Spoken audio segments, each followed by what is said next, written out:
After 3 consecutive postseason appearances, the A's lost a bit of their magic, winning only 68 games in 2015 and ending up in last place in the American League West. But the Athletics have hit the refresh button as they get ready in Arizona for the 2016 campaign. The front office kept their core and added some veteran presence as they eye getting back to the top of the AL West. Tonight, it's spring baseball under the lights at the beautifully renovated Hohokam Stadium. It's the A's and the Giants live from Mesa coming up next.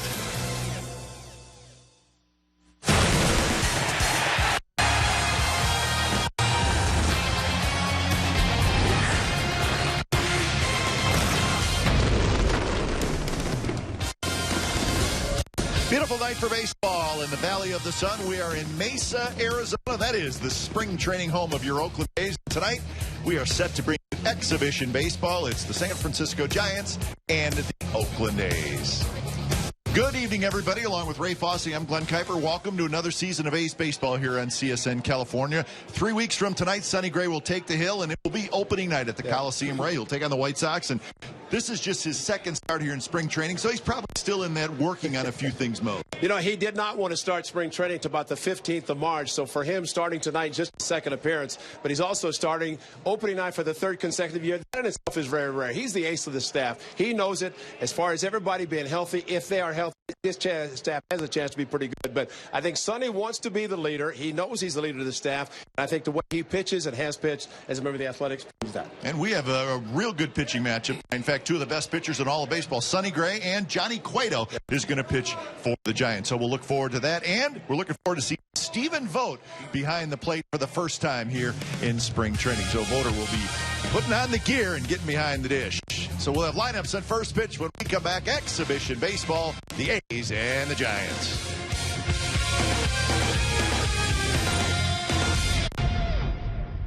Closed captioning is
on CSN California is brought to you by Jack in the Box. Taste the all-new Double Jack Burger today, only at Jack in the Box. And by Toyota. Save big during Toyota's One for Everyone sales event.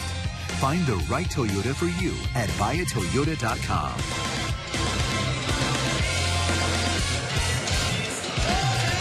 Well, the A's behind Sonny Gray have taken the field wearing the green tops tonight. And Stephen Vogt, again, as we said a little bit ago, this is his first time catching. He has DH'd a handful of times this year, but Stephen, after the shoulder surgery. So he's excited to be back there, and we're excited to watch Sonny Gray pitch and see the Athletics tonight. They will face this Giants lineup. Pagan in left, Duffy at third, Belt at first. Parker in right, Susak will catch. Gillespie's the DH. Romero Pena is the second baseman. Adrianza is the shortstop. Gorkis Hernandez is the center fielder. And as we said, Johnny Cueto will pitch tonight for the Giants. Sonny Gray, the ace of the staff, 14-game winner last year for the Athletics, a .273 earned run average. He made the 31 starts, and he will be your opening night start at the Coliseum 3 weeks from tonight against the Chicago White Sox. And as we mentioned, he wants to stay strong throughout the season. He's worked hard, put on a few pounds, and he'd like to take the ball every 5th day, and he'll do that starting 3 weeks from tonight. Defensively behind Sonny Gray, Mark Canha is in left, Billy Burns in center, Josh Reddick in right, Valencia and Simeon on the left side, then a couple of the new guys on the right side. Chris Coughlin and Yonder Alonso. Coughlin at second, Alonso at first, so we're looking forward to seeing them. And Stephen Vogt behind the plate. So we're set for baseball from Oakland Stadium. Very nice crowd, still filing in, but as expected, lots of A's fans, lots of Giants fans on what is a very comfortable night, even a little on the cool side tonight. It's a very nice sellout crowd yesterday when the A's hosted the Cubs, scoring 3 in the bottom of the 9th inning to tie the game. So the first pitch of the ball game from 26-year-old Sonny Gray is just a bit high, facing Angel Pagan. Now, when you say left field for this guy, it's a little strange. A little different, yeah. May take him a while to get used to that. This one is looped to shallow right, and Reddick comes hustling in, but he's going to have to play it on a hop. So it's a broken bat single by Pagan on the second pitch of the game. Now they got the fastball in, and not surprising, there are times, especially this part of spring training, where the pitcher's a little bit ahead of the hitters.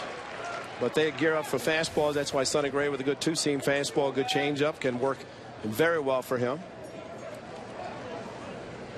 So Gray quickly into the stretch, and he'll face Matt Duffy. First pitch to Duffy is in for a strike. For the A's, this is exhibition game number 13 on the year. They're 5-2.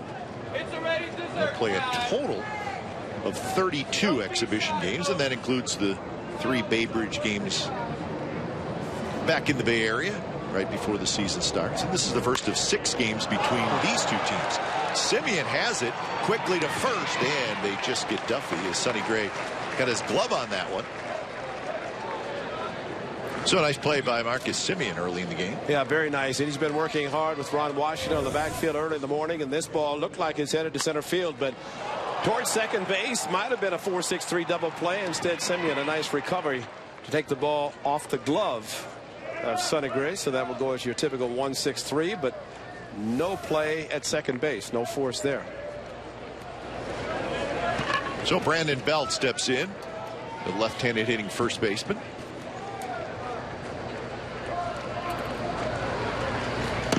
We'll have some fun tonight. The manager, Bob Melvin, is going to join us. We'll put a microphone on Bob. That's going to happen in the 3rd inning.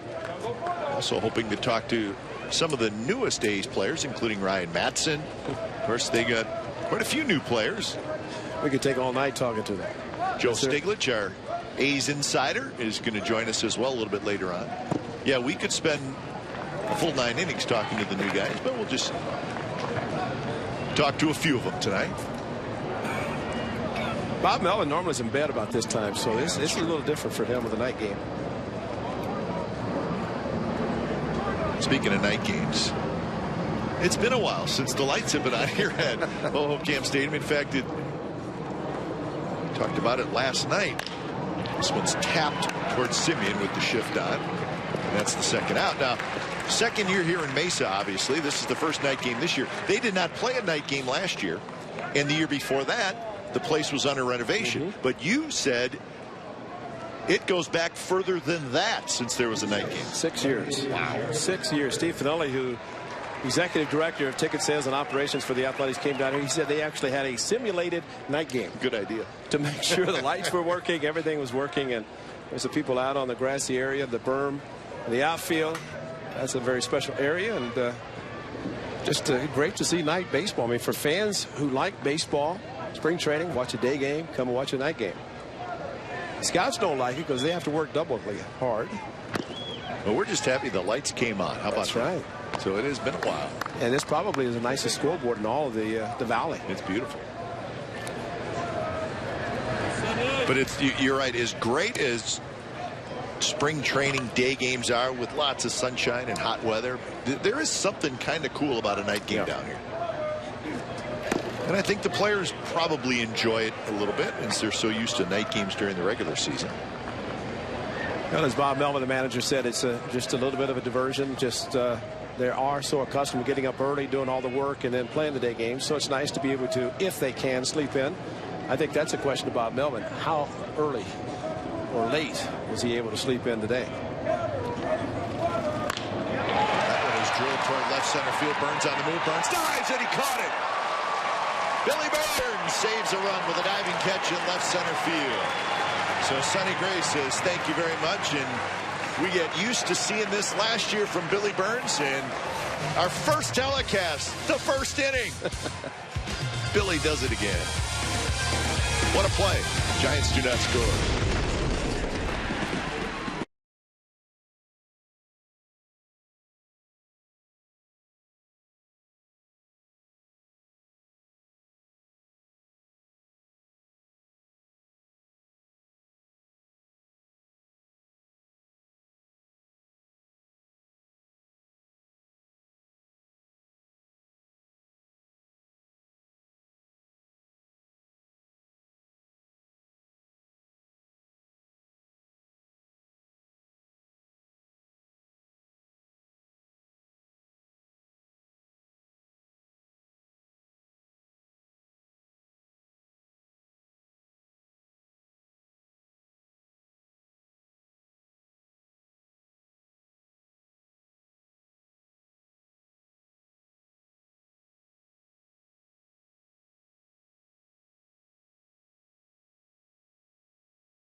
Lead off after a heck of a catch to end the top of the first. And let's look at the rest of the A's lineup. It's Burns, Canna, Reddick, Valencia, Vogt, Davis, Coughlin, Alonso, and Simeon. So a lot of the regulars in the lineup tonight. And for the Athletics, not so much for the Giants, but they do have one of the newest starters. That is Johnny Cueto, who last year, Cincinnati and Kansas City, of course, the Royals acquired him down the stretch, pitched during the postseason. 11-game winner, and as a free agent, signed with the Giants. And the first pitch off Cueto into shallow right center field. Burns is going to try for two, and he's going to make it. And Cueto on his knees on the pitcher's mound, and I think that hit him in the head.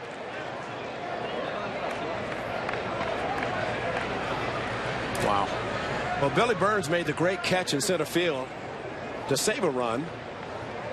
And he hustled in, and he always swings at the first pitch anyway, about 50% of the time, and he gets a hit. But let's hope Johnny Cueto's okay. Goes right back up the middle. Quick pitch by Cueto, but ready was, oh gosh, man. Checking his forehead.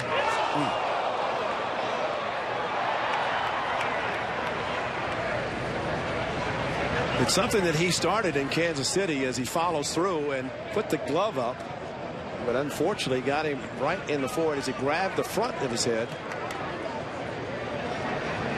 And what you're hoping is he was able to just turn his head enough where it was kind of a glancing shot, and he looks like he's okay, but obviously at this point Giants will be extremely cautious. Well, also kind of the follow through to get him in the forehead, and not to say any place in the head is good, but you'd rather have there than in the side and the temple. But you know, as we speak about that, they're trying to develop helmets for pitchers to wear to avoid this, but this is in real time.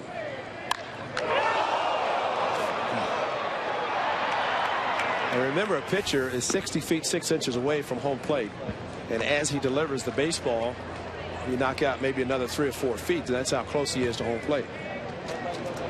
Trainer, a little smile, making sure everything's okay. And Cueto's standpoint, let's hope he's all right. So he is going to stay in the game. So that's a scary moment. The middle of March with the guy who you just gave $130 million to. So he's going to go for a little walk.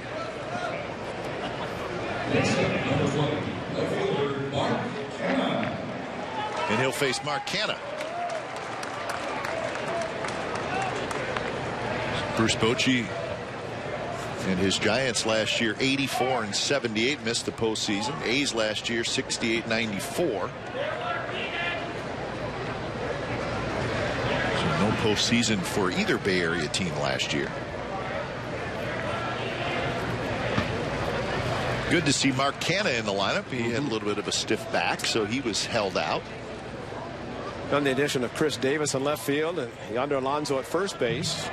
A couple of positions that Mark played and played very well last year as a Rule 5 acquisition, 70 runs driven in. And as the ball game goes on, Ray, we'll talk a little bit more about the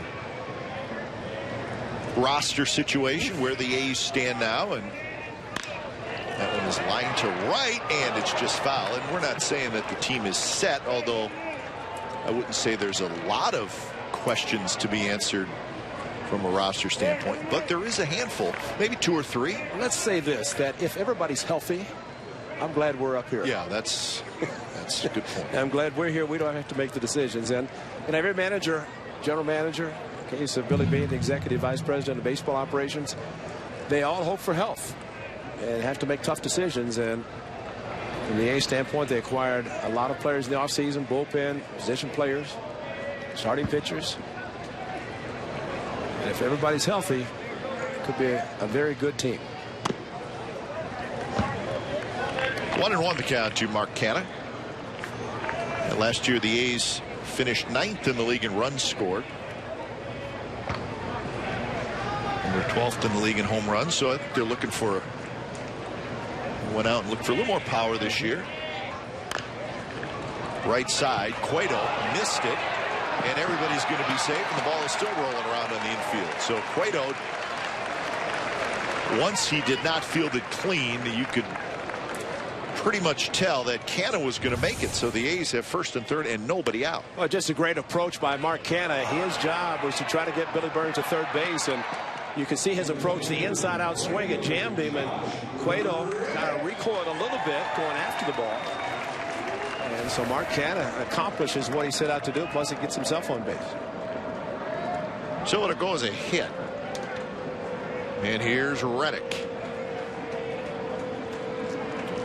Josh Reddick hitting in the 3rd spot tonight. We'll see if that is where he hits when the regular season starts. I would think that's a possibility. And I think he would love it in the 3rd spot. He'd like to start the 3rd, stay in the 3rd throughout the season. He is a free agent after this year, and there has been some talk about extending Josh Reddick. This one hit high in the air to right field, and that baby is gone, and Reddick, a 3-run homer here in the 1st inning.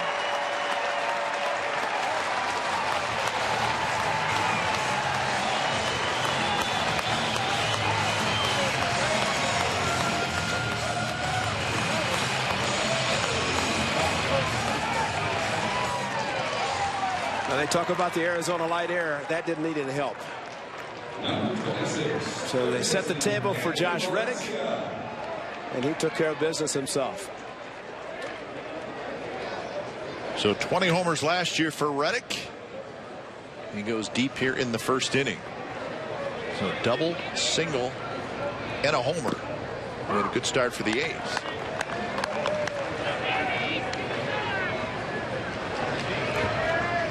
Danny Valencia, a good story for the Athletics. Those are his combined numbers with 2 teams. And Valencia very much hoping that the opportunity that the A's gave him last year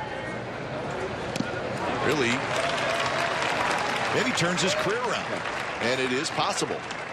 He strikes out there against Cueto. Josh Reddick last year told us many times, when I'm not trying to hit home runs, I hit home runs. And I think that time brought the hands in.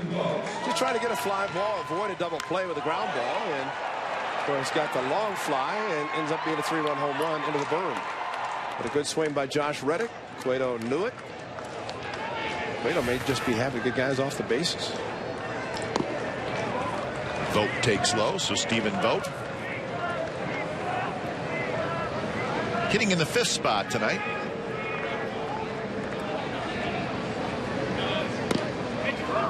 On the inside corner, Vogt last year .261 with 18 home runs and 71 RBIs. See the protection on the right elbow. They had bone chips removed right after Fan Fest. And it has not affected him. This is his first game catching. He has been thrown to the bases. But as far as swinging, Keipe said the best swing he had the other day when he missed a changeup, and it didn't hurt his elbow. Because when you miss a pitch, make contact, it's okay. But when you miss a pitch, the extension, in the case of his right elbow, which is a lead arm, is the one that he said felt great when he missed it. So, bone chip, and for Stephen Vogt, 3 weeks from tonight, he's got a lot of time to go before opening night. So he's hitting the ball well, swinging the bat well. He grounds out there. Don't know a lot about bone chips, but they can move around a little bit, and that's when it gets painful. Right. Well, and just arthroscopic surgery, went in, took it out, and takes a little bit of time. But, you know, from his standpoint, he was able to swing the bat, be the DH, and catching, it's like riding a bike for him. He knows what to do behind the plate, and he has more than enough time to get ready for opening night. Here's one of the new guys, Chris Davis, 27 home runs into 121 games last year for the Milwaukee Brewers. So we're certainly excited to have Chris Davis in the green and gold. He's a California kid, Southern California. Lots of power. He's not a real tall guy, but he's strong. Looks a little bit like Ron Gant. Yeah.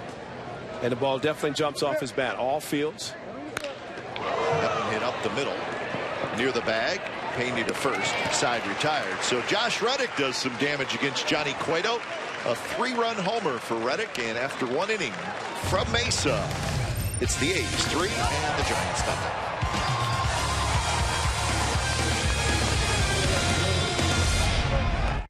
nothing. We had no business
Josh Reddick with a 3-run homer in the first. So the A's lead 3-0. Sonny Gray back to work for his second inning.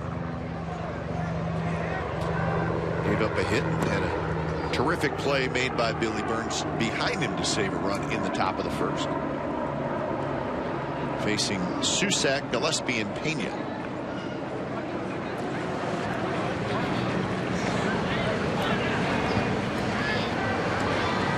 Good breaking ball, and it's 1-1. Sonny Gray is 26 years old. Of course, with his talent, there seems to be trade rumors around Sonny Gray. We're certainly glad that he is in the green and gold, but looking at Sonny Gray and where he stands contractually, he cannot be a free agent right till after the 2019 season.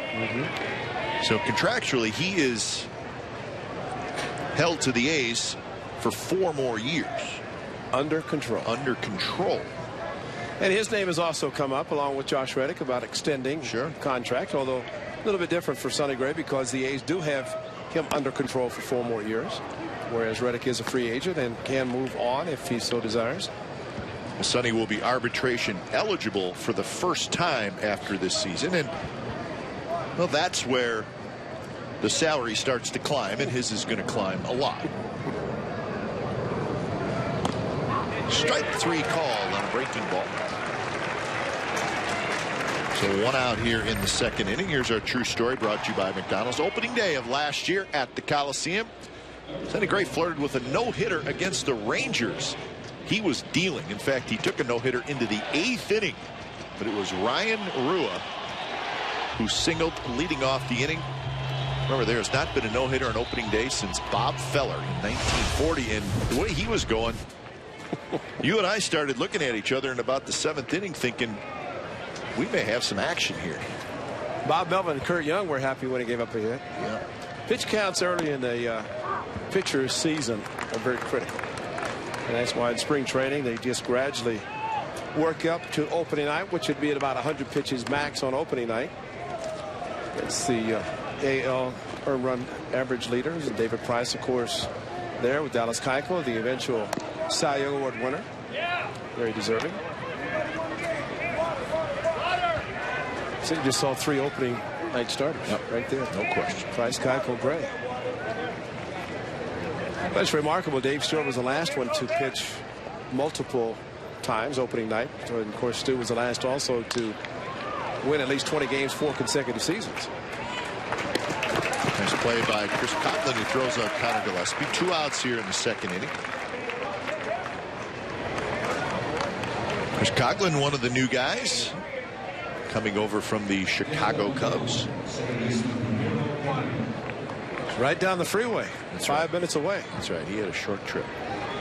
And he says, hey, you know what? I want to be like Ben Zobrist. Right. And if Ben Zobrist is really the guy that made being a super utility guy an okay thing. Sure. Remember the late Tony Phillips? Unfortunately, Tony just passed away. That's very sad. He did not like being thought of as a super utility guy, and he was really a regular player. He just moved around a lot, and started to see Ben Zobrist do that. Coughlin has a chance to do that with the A's. In an era where players, it's very difficult to get 162 games. Yeah. There's no more Cal Ripken Juniors, and so that's what makes it nice for someone like Coughlin who can play all the different positions and be able to rest certain guys, knowing that you're putting an accomplished fielder in those positions.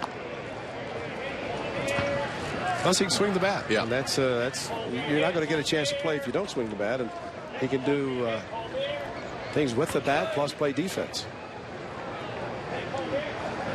2-1 to Romero Pena. More action for Coughlin. High backhand, straightens up, side retired. 3 up, 3 down inning for Sonny Gray. Bottom of the second coming up. It'll be Coughlin, Alonso, and Simeon. 3-0 Athletics.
3-0 A's, bottom of the second. Here's our Ford Wright choice for tonight. Player additions this offseason by the Athletics. It's a fairly long list. Some recognizable names and other names that we're going to learn a lot about. Jed Lowry is back. 11 players, and you think a 25-man roster. That's as many changes were made from last year to this year. And here's one of them. Aforementioned Chris Coughlin.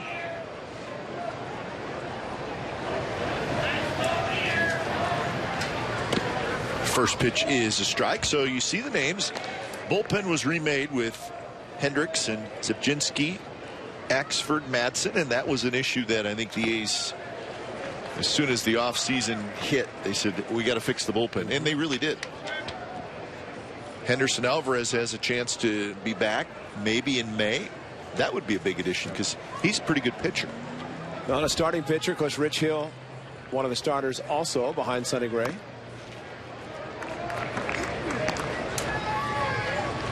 Rich Hill, the left-hander, he'll be part of the A's rotation.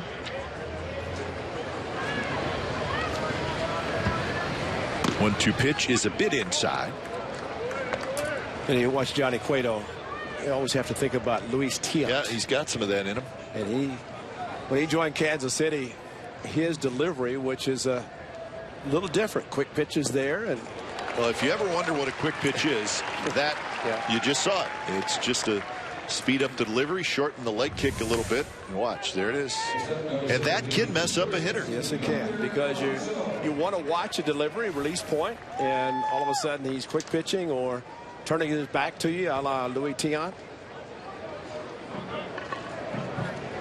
So one away. Here's a first look at Yonder Alonso, left-handed hitting first baseman. Chops this one toward Belt, and that's the second out. Well, that's 5 in a row after Josh Reddick hit a 3-run home run. So double, single, 3-run home run, and then 3 ground ball outs, a couple of strikeouts for veteran Cueto. And here's Marcus Semien.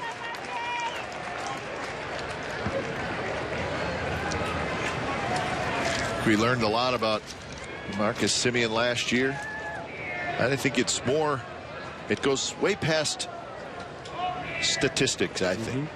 I think how he handled the adversity that he went through last year as a rookie, playing a premier position on the field and being able to really, at least what we saw, maintain his confidence. I thought it was very, very difficult to do, and I think he did it. Well, it's not often that you can see a major league shortstop be at the park at 2 o'clock in the afternoon working on different things at shortstop with the A's third base coach, now infield coach Ron Washington, and then play a game 5 hours later. And he did an exceptional job working with Wash. He can now work with Wash in the backfield early in the morning. And Ron has been there with everybody. And I mean everybody on the infield. Mark Ellis was a guest instructor. He was here for a week, just finished yesterday. So for Wash, back with the A's after managing the Rangers and having success there. So the A's do have him back at third, but working unbelievable with Marcus Semien. And it's Wash's goal to make Marcus an outstanding shortstop, and he's on the way to do that. 1-2 pitch runs inside. Semien 23 doubles, 7 triples to go along with the 15 home runs last year. And he played in 155 games. There's the quick pitch, and it's tapped third, fair ball, and Duffy cannot pick it up clean. Semien's aboard. Well, the nice thing about hitting the bottom of the order, you can watch a pitcher and know that Cueto, in this case, quick pitching again, and Duffy, the only chance to try to backhand and throw quickly, could not come up with it. Hit him on the hit of the glove, and for Marcus Semien, an infield hit, which is a good idea. Stayed with it, a couple strikes on him, and able to get the infield hit. So 4 hits now for the Athletics, and here's the top of the order in Burns.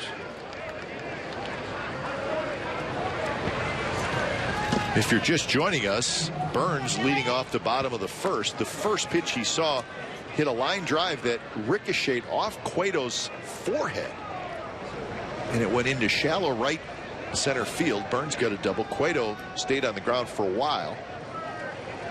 that he stays in the game. Pena has it to belt side, retired. So Cueto trying to settle down. When we come back, the manager, Bob Melvin, is going to join us. We'll look forward to talking to Bo Bell right after this.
The A's lead the Giants on Reddick's home run in the first inning. Sonny Gray back to work, and we're pleased to be joined by the manager, Bob Melvin, who has a headset on down next to the dugout. Bob, how you doing? I'm doing good. How about yourself? Good. Now, we've all put last year behind us. I know you seem to like this group so far, and granted, there hasn't been a game that counts played yet, but from the short time you've been with this group, what do you like about them? Well, we got a lot of guys. I mean, we don't have trouble putting 3 starters in the lineup on a particular day. We got 2 teams worth of them. So the difficult part's going to be picking the 25 at the end. And it looks like depth was addressed this offseason. How does the depth that you have now from a position player standpoint, how's that going to help you? Well, it allows you to give some guys some days off. It allows you to match up. It allows you to match up during games. You know, there are a lot of things that go along with that. But like I said, you know, we have a lot of guys, so we got a lot of spring left to figure out who goes where. But we do. We got some guys who can swing the bat, and we got some lefties, we got righties, we got all sorts of guys. You know, Skip, you said one word, health, something you did not have last year with your starters and position players and a lot of guys on the disabled list. How great would it be for you to have those tough decisions at the end of spring training, because you do have pretty much a healthy ball club? Right, and that's something that, you know, our training staff's taking a hard look at too. We're not overextending guys right now. That's a nice play. That is a nice play by Chris Coughlin. So Coughlin. Yeah, now you're speaking of depth. Here's a guy that plays a little bit of everywhere. We're seeing him in the infield for this first time. Plays the outfield, and that's the first look we've seen him with a challenging play, and made a nice play right there. Skip, how do you use somebody like Coughlin, who has the versatility, can play so many different positions, but as a manager, how do you use it? Well, I mean, it's something we're trying to figure out this spring. He told me today, he goes, the only 2 positions he can't play are catcher and shortstop. So, you know, we've been trying to get him some reps at second base. He's been in the outfield a little bit. Once we get past the off day, then we'll start to look at him at different positions and move him around in a game, too. Maybe put him in 3 spots over the course of 1 game. So 2 away for Pagan. And Bob, it sounds like I think if everybody's healthy, you have a pretty good idea about your starting rotation, but maybe a question or 2 in the bullpen. Is that what you see? It is, and certainly we addressed the bullpen issue that we had last year. You know, whether it was guys that weren't throwing that hard, or veteran guys, or you know, guys that have pitched deep in games. So we have plenty of those now. It's trying to find the right mix, and you know, we have some stuff with Dubront, whether or not he ends up in the rotation or the bullpen. So you know, there's some decisions to be made, but certainly it's nice to know that the spot we had the most difficulty with last year was addressed quite a bit. How does a night game, how do you deal with a night game for yourself personally? Because I know you get up early in the morning, and this being a night game, you show up a little bit later, but how do you handle that personally? Well, it's nice to get under the lights here. It seems like Groundhog Day, and like you said, I'm up at 4:30. I slept all the way till 6 this morning. I felt like it was 11. Yeah, so, I figured that. Yeah, so it's nice to get a little bit of a break that way, and then we have an off day in a couple days, and then we'll be back at it. And like I said, we'll extend these guys a little bit more and give them some more at-bats. Skip, talk about Mark Kotsay as an addition, and of course Ron Washington's back at third base, but your staff is a little bit different than last year. Kind of talk about how they're going to help your ball club as you go forward. Well, you saw with Wash last year. I mean, and he's been like the Pied Piper with these young infielders we have here, whether it's early work or late work. Mark Kotsay has just been fantastic. He has taken to this position so well for a guy that's just done playing. I mean, I can't say enough about what he's done. And former A, we like that. You picked the wrong guy to do a half an inning with on the mound if you wanted to talk a little bit. You know what, Bob? We're going to let you off the hook. All right. All right. Hey, thanks, Sonny let me off the hook. That's right. Yeah. Good luck this year, Bob. Thanks for joining. You got it. All right. So we appreciate the manager stopping by. His A's lead 3-0. That's right.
The third from Mesa, 3-0. The A's lead the Giants. Sonny Gray, Johnny Cueto doing battle, at least for maybe another inning or so.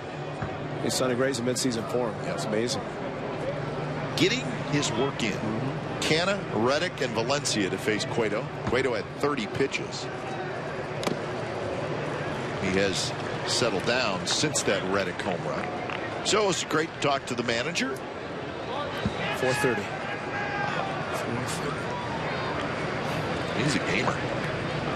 He talked about some of the roster decisions that he and his group are going to have to make.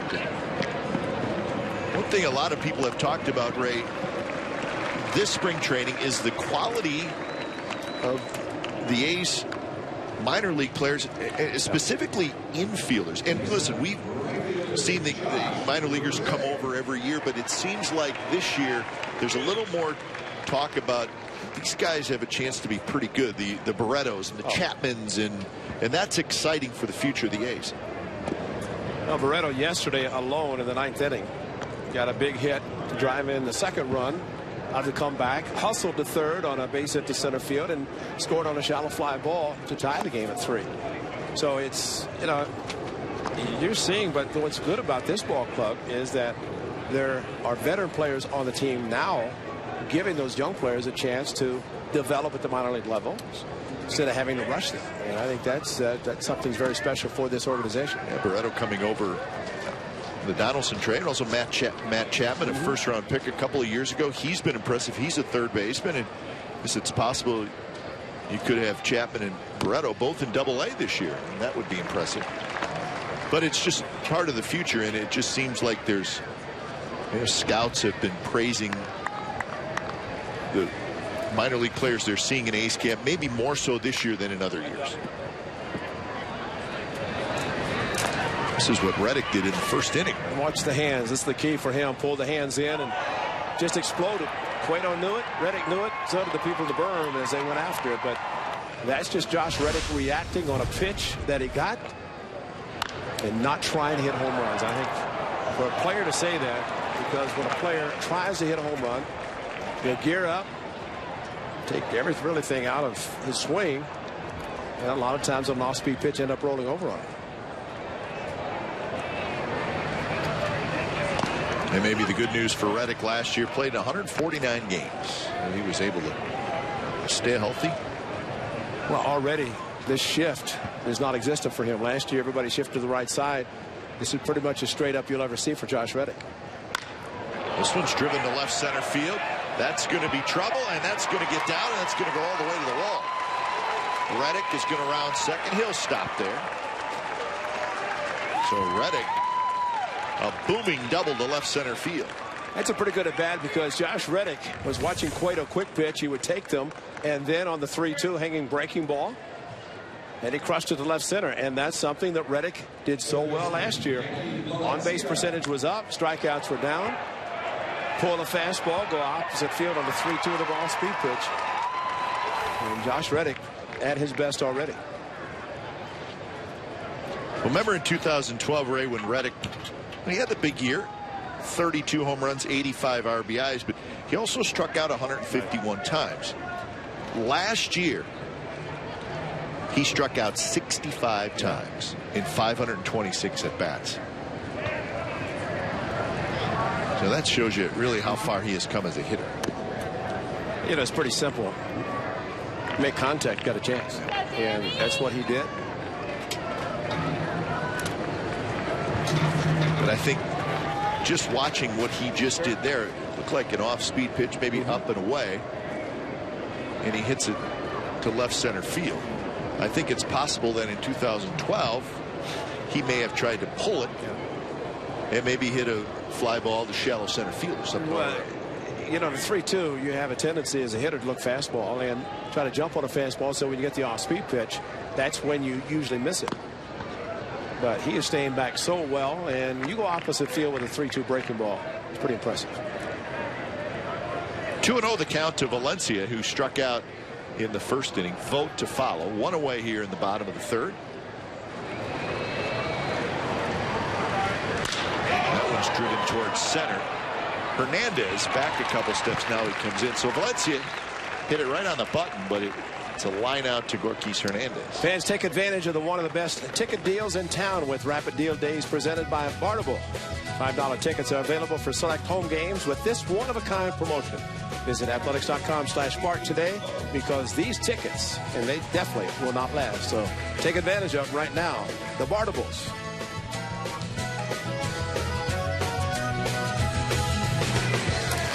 So it's up to Vogt. See if he can get Reddick home with a 2-out hit. Vogt grounded to second, his first at bat. We believe in you, Steven Vogt. Woo! Cueto had 44 pitches, so he's probably into his last inning. This is just his second start of the spring, just like Sonny Gray.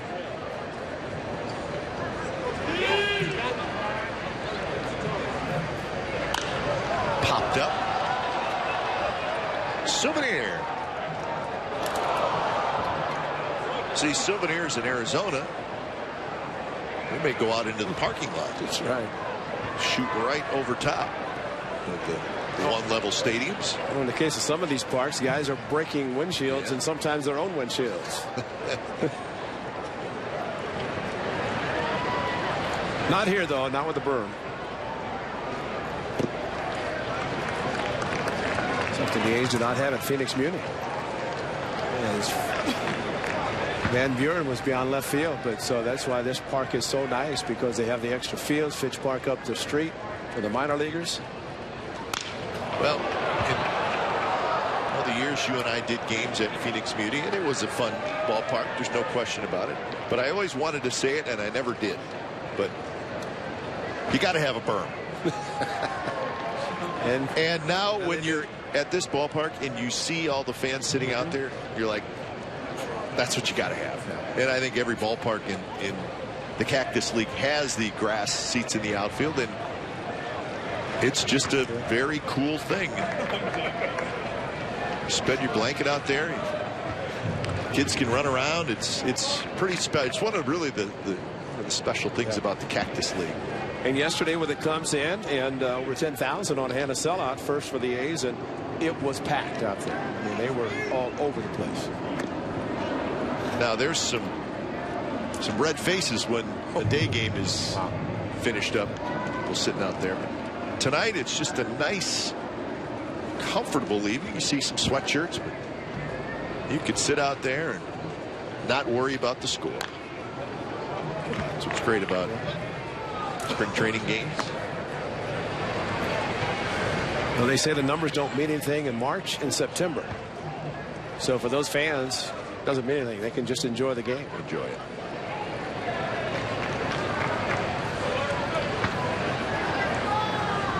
Three and two. Never know what Cueto's going to throw at any count. And he misses up and away. So good at bat by Stephen Coe.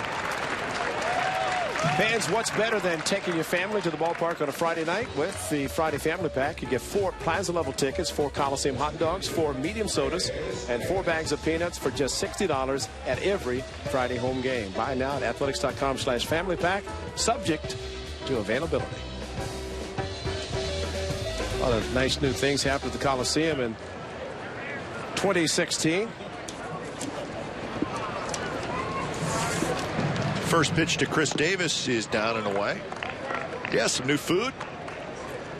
Got the Keg House this year, which is near section 145, featuring 20 beers on tap. So if you're at home listening, write that down. The Keg House near section 145. Metro Deli near section 129. Fresh sandwiches. So a little selection upgrade, it sounds like. Full service bar near section 108. These are all new places to get something to eat at the Coliseum. In section 129, just beyond the A's dugout, down towards the bullpen. Sunny Ciders section. Sunny Ciders, yep. I keep wanting to say sliders, though, because sliders are good, you know. But Sunny Ciders section in honor of the A's ace. Duffy reaches down. He'll throw to second. Side retired. So when we come back, Mark Mulder's going to join us in the booth. We're looking forward to talking to the big left-hander. 3-0 A's after 3.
Top of the fourth in Mesa. A's with a 3-0 lead over the Giants, and we're joined in the booth now by Mark Mulder, who's actually going to join us on the telecast this year. Mark's going to do 20 games on CSN California, so welcome, and welcome to the booth tonight. Yeah, thank you. This is the first time I've been to this stadium since it was redone. This is nice to see. It looks better painted. I heard you guys. Green Yeah, and gold. I heard you guys talking about, the Phoenix Muni, and right. This is. I never wanted to say it because let's just say this is a little bit better. Quite a bit. I was trying to be careful. But you trained in Arizona, and you also trained in Florida, and it's one of those great baseball discussions, but it always seems to lean the same way. Spring training is better in Arizona than it is in Florida. Agree Yes. or disagree? Absolutely. Yeah, absolutely. The bus trips are shorter. The weather's you don't get the rainstorms, although we do get them here in Arizona from time to time. But I mean, it's just different. You got the thin air. Florida has the wind. It's That's a pitcher talking, by the way. absolutely, Thin air, absolutely, yeah, right. Yeah. By the way, you did a good job throwing out the ceremony at first pitch. It's not bad. I was caught off guard. They said, "Hey, would you mind doing it?" Last second, I said, "Well, I've been throwing BP to 8-year-olds, so if I can do that, I suppose I can do this." What is it, 54 feet for the 8-year-olds? I think they're still at like 40, 48, maybe somewhere around there. All right, you made it to the plate, though. That's pretty good. Exactly. Duffy, Belt, and Parker against Sonny Gray. Pitch number 35 coming up. And now it's 3-1. Well, here it is. Let's check. We know this delivery. Downhill plane, as always. Looked like a little cutter. Yanked it a little bit, yeah. But he caught it. It didn't bounce and it didn't go over his head, so that's a win. Duffy hits one high and deep to left center field. It's hit a ton, and it is gone. And that's what happens when you fall behind. You have a fastball.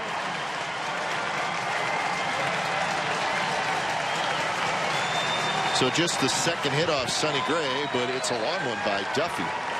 Nice easy swing on a 3-1 fastball, and just a challenge, and right there.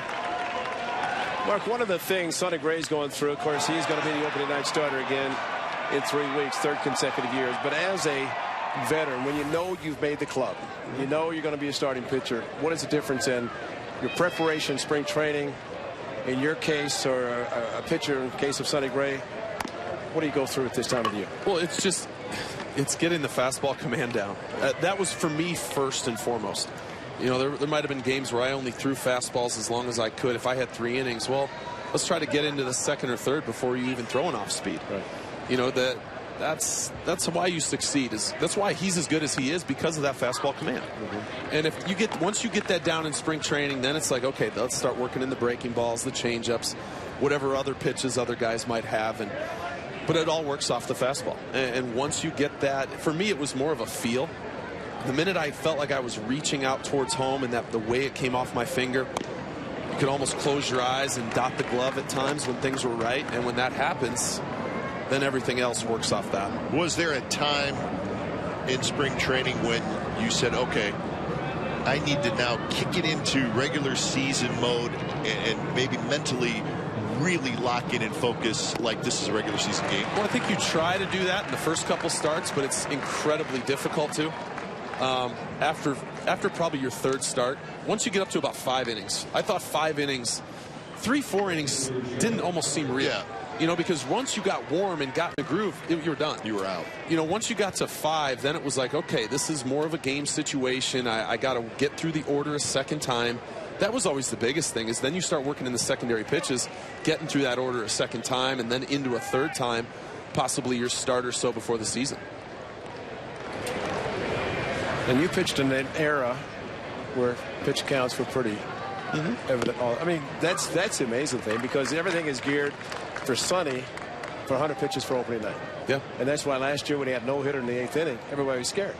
They were concerned that, if he's got a no hitter, he's got to go after the 9th. Yeah. And he ended up giving up a hit. He pitched 8 innings, but it's totally different when you start thinking about pitch counts and trying to get ready. And as a veteran, you can do that. Yeah. Whereas a young player, you're trying to get out. Yeah, and the pitch count, especially in spring, as much as you don't want to pay it, now it's different. Now the pitch counts are generally up on the boards everywhere. I know when I was younger, they didn't have that. So I never really asked because I didn't want to know. I didn't want to know. I'm going out there with only 8 pitches maybe, and then you walk a guy or because you're trying to get quick outs. It's just, let me go until you decide that I'm done. And sometimes that's different. Maybe you stretch him out another hitter or two if he's pitching well and the ball's down. But lots of times in spring training when guys start to get fatigued, I remember it, ball starts getting up, your legs just aren't quite there, and the arm isn't quite in shape yet. I'm trying to remember you as a starting pitcher. Did you pay attention to the radar gun on the sides? No. I could have. Oh, man. Because and people got mad that I turned it off at the stadium. That's what it was. I knew you turned it off because you didn't want to know. Well, it wasn't even me. It was I didn't want the opposing team to see. Exactly. Yeah. And like if I had the choice, let's turn it off. That's true. And there's some guys who did. Clemens never wanted anybody to know. Yeah. And he would always have it turned off wherever he pitched. But as Barry Zito, his velocity started to drop. I mean, that's the worst thing because it really helps the hitters if they know what the true velocity is. Yeah, if I were to say throw a good split or a changeup, and maybe the velocity's a couple miles an hour difference, I don't want that guy on deck to know which pitch that was. Because they're watching. Absolutely, they're watching. Pick anything up. And now the stadiums, they even got a person who knows that pitcher, and they put up the pitch. They put it up there. Yeah. The first stadium to do that, Baltimore. Yeah, they did. Yeah, in left field. Left field. Steve Carsey, I'll never forget, he was pitching, and all the Orioles players were watching the board because they didn't know him. Yep. And they'd say curveball, okay, curveball. So they had a pretty good idea. Exactly. So really, what's happening is, it's for the entertainment of the fans putting it up on the board, but it really helps the hitters for sure. Well, Mark, we appreciate you stopping by. We'll see you this year for your 20 games, and great talking to you. All right, thank you very much. Have a good one. All right, so Mark Mulder checking in. We appreciate that as we are headed to the bottom of the 4th. A's coming to bat, leading 3-1.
On CSN California is brought to you by AAA. Get an insurance quote from AAA by March 31st, and you'll get a free carry-all tote. Restrictions apply. Go to a AAA branch for details.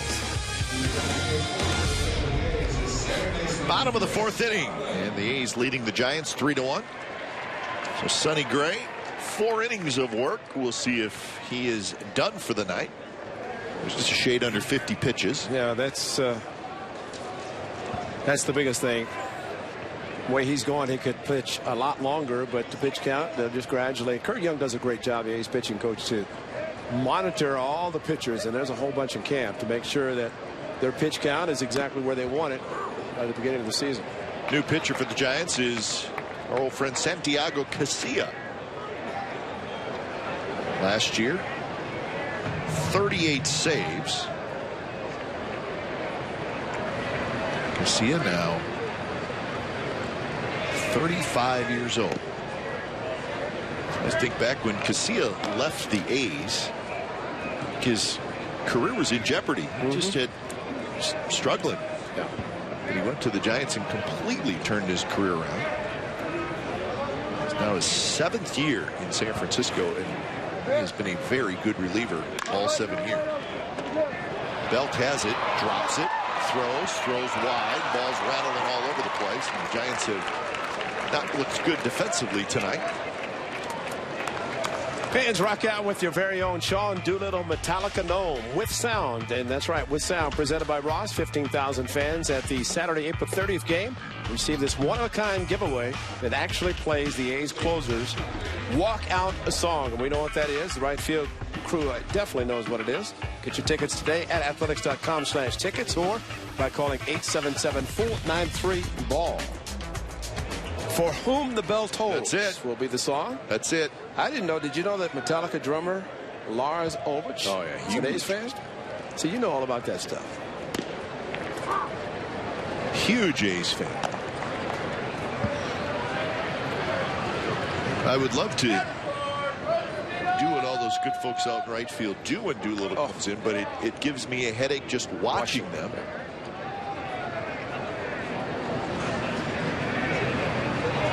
Well, I said Sean visited the Metallica studios last year. Well, Sean Doolittle been all over the place.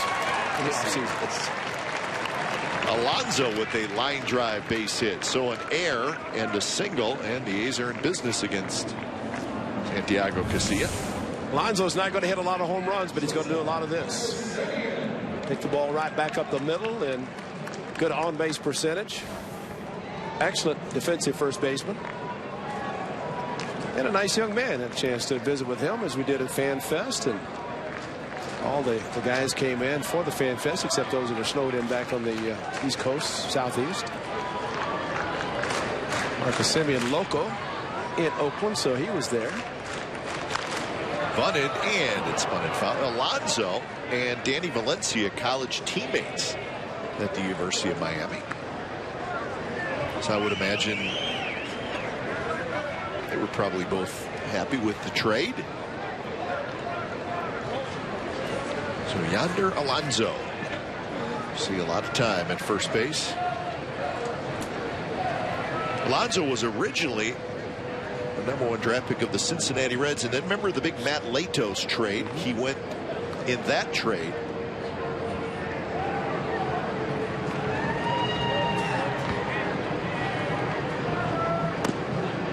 There, and it's 0-2. Now Alonso with the Athletics. 0-2 to Semien, who had a base hit in the second inning. Reddick with the 3-run homer in the first for the A's run so far.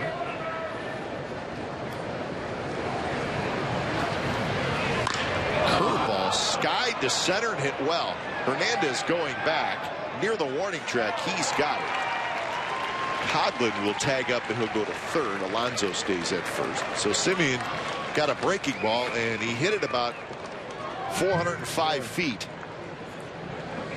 Some very good approaches by the Athletics tonight, especially with 2-strike breaking balls, and saw another one from Marcus Semien. And watch how he just waits on this breaking ball, comes in and stays back and drives it deep enough, and Coghlan able to walk over to third base. Meanwhile, Alonso decided to get as far as to second base, then back to first. So Billy Burns will try to get a runner home with less than 2 outs. Runner home from third base. Duffy comes in. He read the bunt, and Burns bunted at it, and he missed it. Well, one thing about Billy Burns, and we saw last year, a lot of infield hits, and I don't know what he was trying to drag or push the ball, but with his speed, he's tough to double up anyway. And with the infield playing back for a double play, he slaps the ball on the ground, he should be able to score a run. And he shot. Belt has it. Second for one. On to first. Not in time. So Belt could not catch it in the air. He short hopped it and he went for the double play. And Burns' speed keeps the inning alive and it gets a run home. That is about as hard as a guy can hit a ball and not be doubled up. That's the amazing speed of Billy Burns. Belt to throw to second, which is a good throw. Got back to first base on the return throw. And Billy is coasting as he crossed the bag. But there's the speed. And when you have first and third, the infield is playing back for two. It is very difficult to turn the double play and keep the A's from scoring a run. So give Burns the RBI.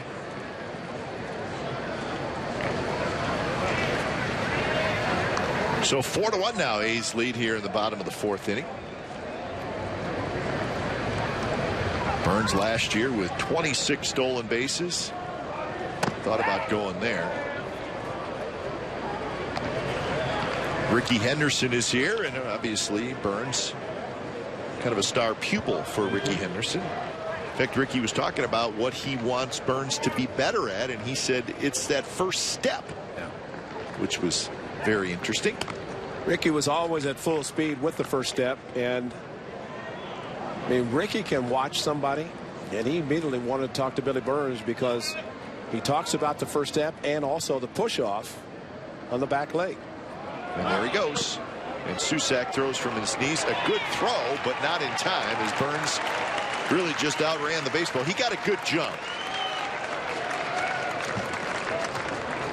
And that's where a hitter really has to be disciplined. Take the pitch, let the guy steal the base, especially with the jump that Billy Burns got. And the only thing there, watch him look back. And that is something, and with a couple of outs with contact, there's no reason to look back. You're straight stealing. Go to the bag all the way, because you look back, you're going to slow yourself down a little bit. You know, it's interesting, Ray, and what Ricky was talking about that first step, he said what Billy Burns does is his right leg on his first step goes back just a little bit. And then he goes, and you could see it there. Watch Burns's right leg. It just goes back a little bit. See, it goes back about 6 inches. And what Ricky was saying was, don't go back 6 inches. Just go from right there. Exactly.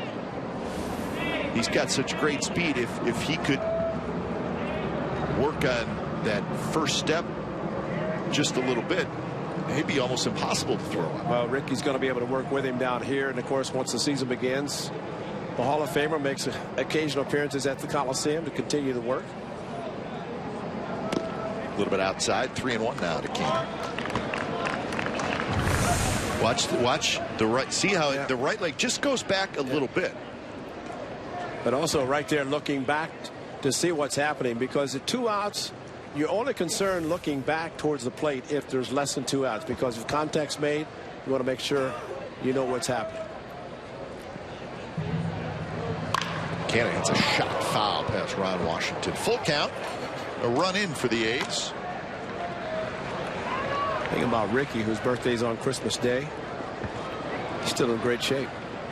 And in today's era where the walk, the on-base percentage, as much as he walked. But he also talked about Billy Burns swings at the first pitch a lot of times. Ricky said, why not? Might be the best pitch you get, so you don't have to continually take the pitch if it's a good one to hit.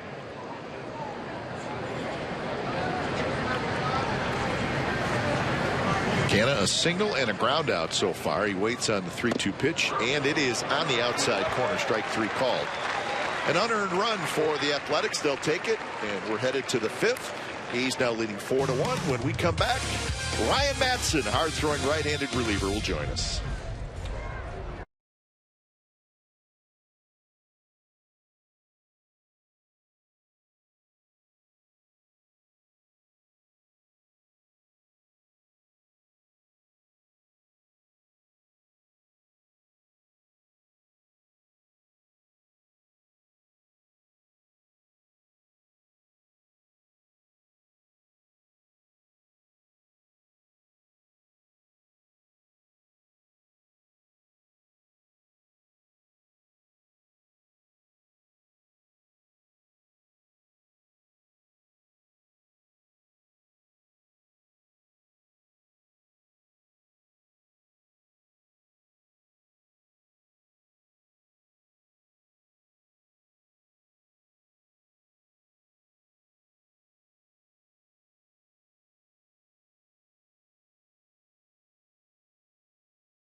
Top of the 5th inning. It's the A's 4. It's the Giants 1. And Sonny Gray back to work, and we're joined now by one of the newest relievers for the Oakland A's. Ryan Matson joins us. And Ryan, we appreciate you stopping by. Congratulations on your World Series win last year with the Royals. And are you flashing the ring a little bit, or are you keeping it to yourself?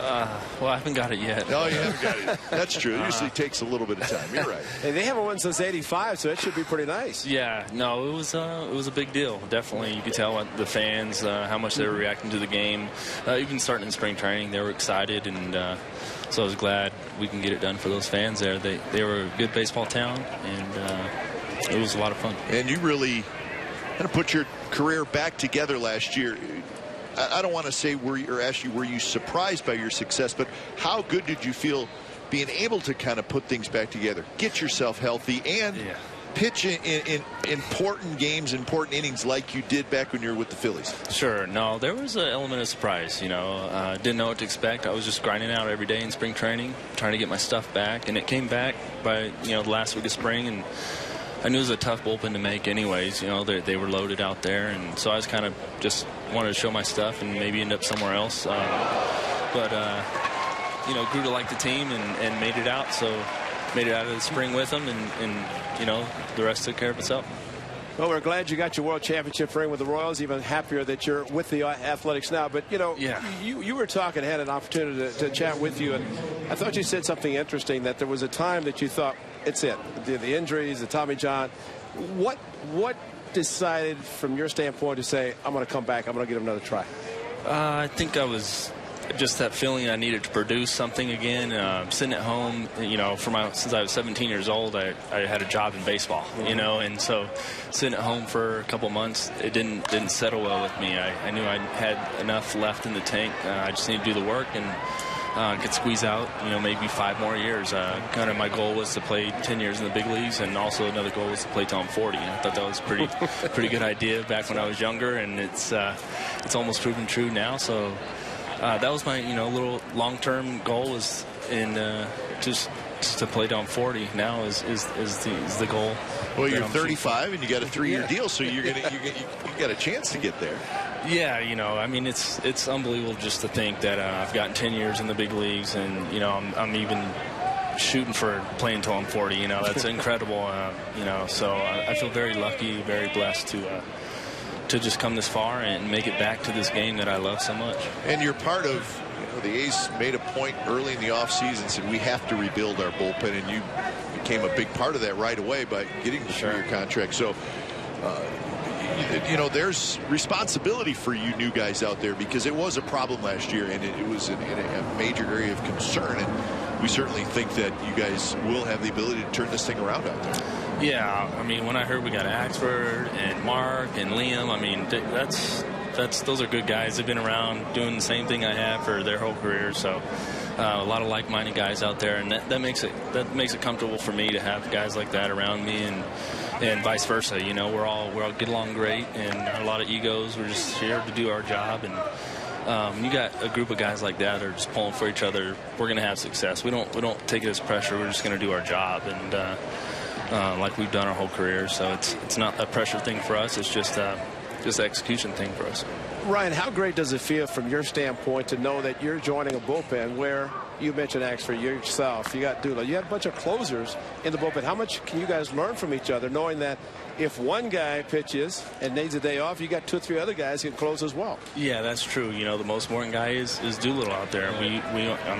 He's lock him in, load him in, do whatever you want to say, and we'll all fall in front of him and get him the ball. And that's how good bullpens work.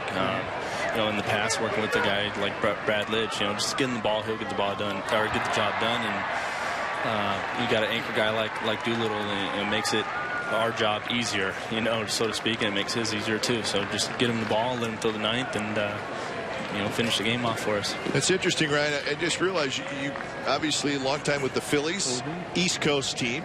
You got the year with the Royals, Midwest, and now you're coming out west. But I got to believe playing in Kansas City was a lot different than playing in Philadelphia, and you played on great teams in Philadelphia. Yeah, no, it's different. You know, in Philly, you can throw 20 scoreless and give up a home run, they'll boo you off the field.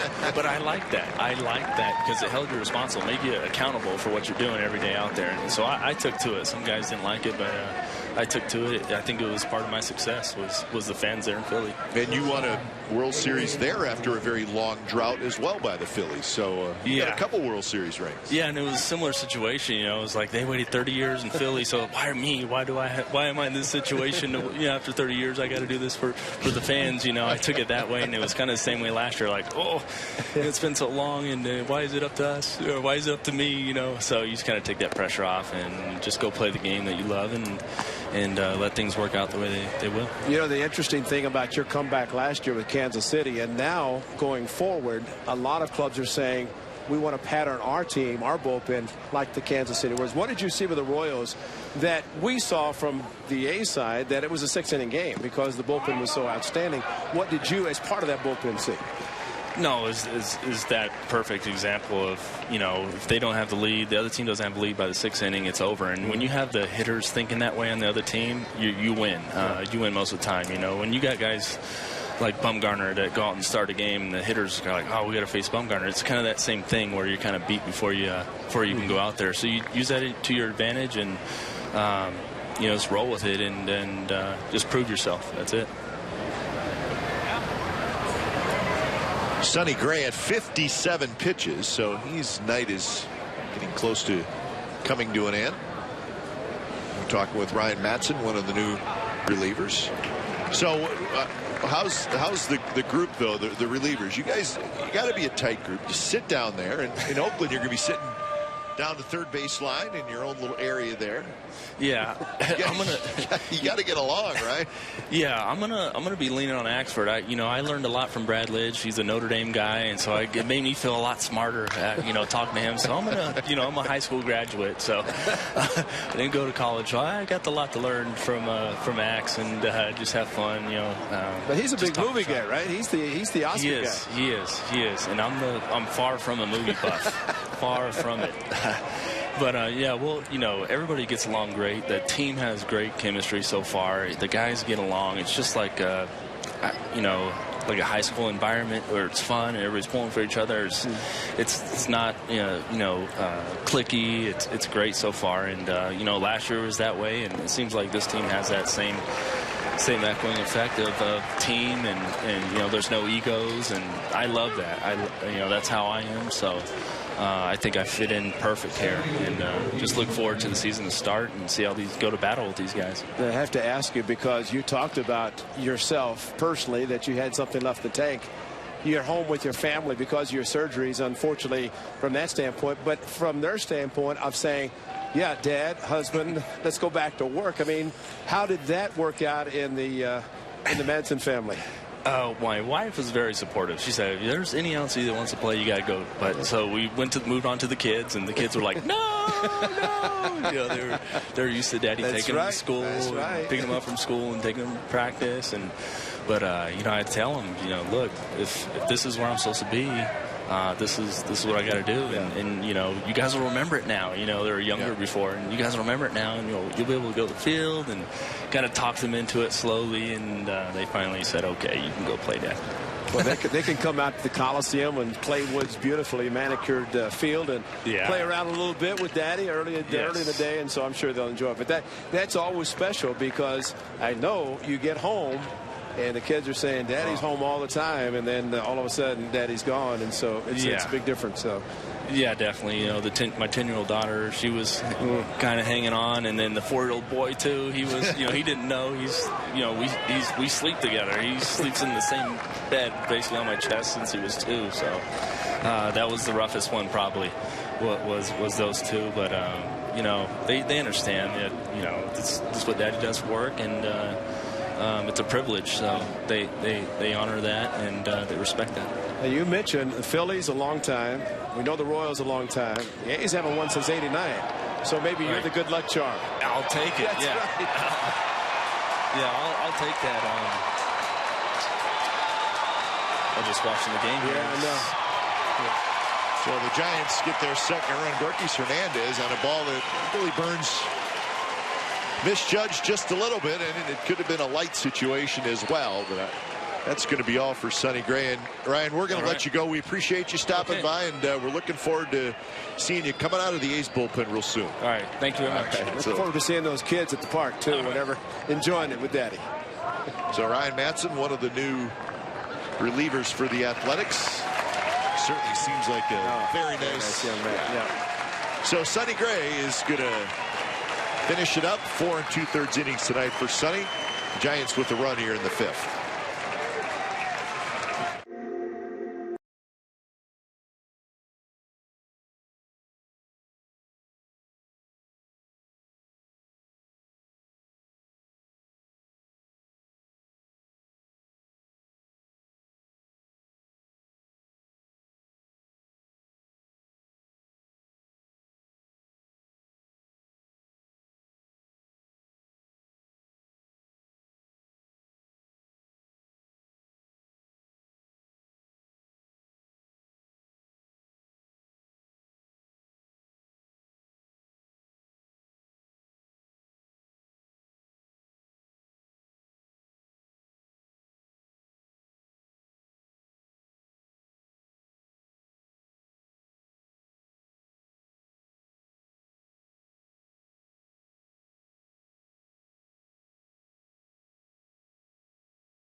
Mentioned briefly about the Sunny Cider section. We'll tell you a little bit more in honor of the A's Sonny Gray. Section 129 at the Coliseum will be the Sunny Cider section at select Sonny Gray starts throughout the 2016 season.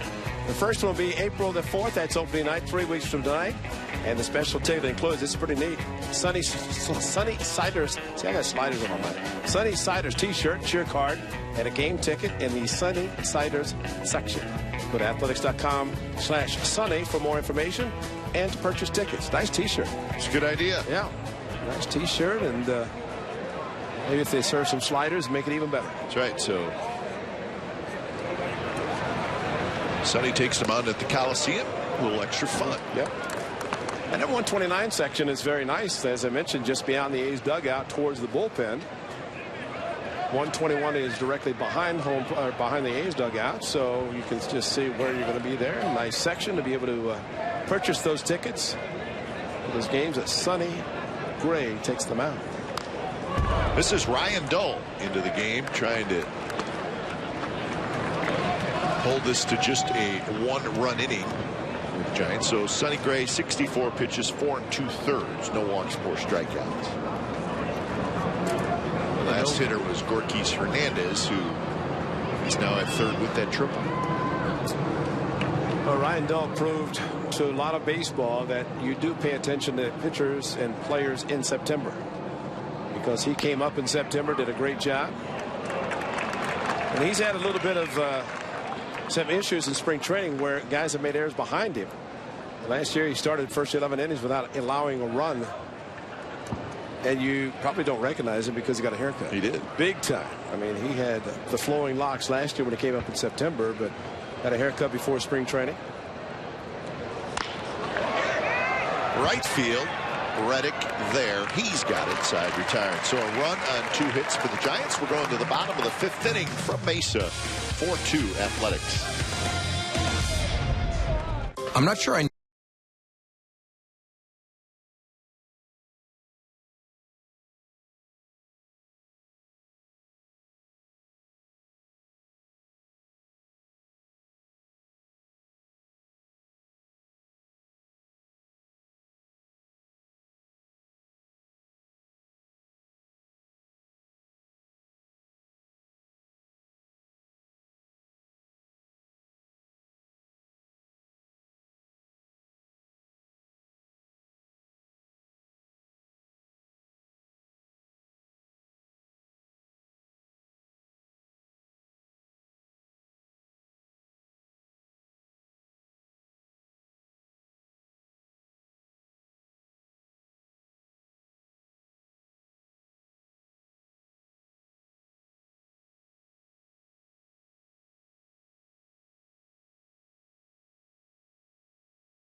on CSN California is brought to you by the law offices of Stephen Moskowitz. Aggressive, accessible, experienced tax lawyers. Call Moskowitz LLP at 888-TAX-DEAL. 4-2, bottom of the fifth inning. A's leading the Giants from Ocam Stadium here in Mesa, Arizona. Second year for the A's in this beautiful ballpark. And a new pitcher for the Giants, Roberto Mejia. There's a good look at the ballpark. One of the best parts about this stadium is the shaded area in the upper deck. Good idea. Yeah, especially the warm days. Nicely located. Right off Center Street in Mesa. Of course, just up the street is the Cubs' new spring training ballpark here in Mesa. There's the numbers for Mejia. Big, strong left-hander.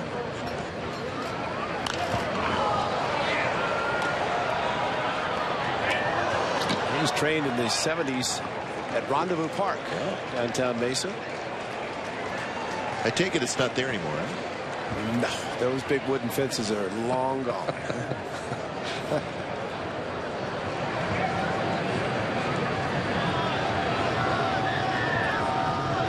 One of the best parts about this whole complex is up the street, the minor league complex. Fitch Park, Lou Wolf Complex, managing general part of it. It has some beautiful fields, and the A's actually dress out here during the early part of spring training, and they'll take fans up to the just a couple of blocks up the street, do all the work, come back here, and Steve Lucinich, the longtime clubhouse manager, equipment manager, makes one move: Oakland to Mesa, and that's it. It is a beautiful complex, and they used to have seats beyond left field and right field here for the Cubs. And the A's moved in, took those out, have some great party areas down both lines. It makes it a nice event when you come out and watch baseball. That one skied to right field, up into the darkness. Parker stays with it, and he's got it. Well, as I mentioned, the training complex, there it is. Lou Wolf Training Complex, that's up the street, and all these beautiful fields. Keith Lippett, Director of Player Development. There's all the players. This weight room is phenomenal. What they have for the minor league crew, and of course they bring players down for rehab. Go swimming. But a lot of fields, a lot of practice facilities. Of course, the minor leagues, Steve Scarsone is managing the Nashville Sound, said that they will start games on Wednesday there, and their minor league teams will get together and starts 1st of April like the big club. And it is a beautiful complex. And a busy complex once all the minor leaguers are there.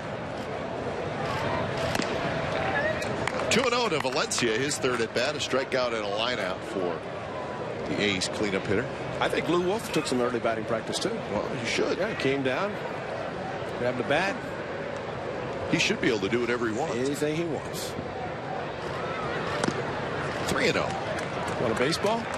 You own him. You want a bat? You own him. That's it.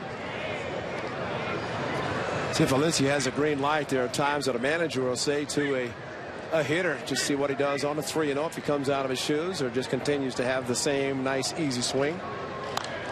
And he did, and that one just to our left. Bounces off the concrete all the way back down to behind home plate. They're looking for it. They can't find it. Well, I think that's important just to see what hitters can do, because there's some guys who will just look for a pitch and just want to hit it 9 miles. And you want a hitter that at times a pitcher would just try to throw a strike on 3-0. Not necessarily give the good fastball. That's a good one. And that one was driven to left. And that baby's gone. Valencia almost looked like he just got out there and hooked it. Yep. And a line shot, a high line shot over the wall. And it's 5-2, the A's lead. Again, another example, Ray, of a pitcher falling behind in the count, and Valencia had to be just sitting there thinking he's going to throw me a fastball. And then maybe the fact that he swung 3-0, fouled it straight back, and on the 3-1 got a better pitch and a better swing. Boy, that's like having 2 consecutive pitches that you can do some damage. He missed the first one, fouling it straight back, but did not miss the second one. Came close to going out and over the berm. Vogt goes after the first pitch. And just a nice, easy swing. That leg kick, something that he said that he learned from Jose Bautista. That's not the bat flip, though. That was just the bat lifting the front leg. Bautista probably has the all-time greatest bat flip. You know what's funny about that famous Bautista bat flip, and obviously it is the most famous bat flip, but if you watch it really close, the distance that the bat actually flies is not very far at all. Because he flipped it and it just kind of spun, right, and it landed just outside the dirt. Right. But the fact that it spun, I guess, and the fact that he stood and watched the 3-run home run. But that was a game that I think the Rangers hope to have forgotten, that one inning for sure. But the bat flip and a lot of things going on really created a little bit of a firestorm among some Hall of Famers, one including former A's closer or pitcher Luz Gossage. Yeah, how about that? Different times.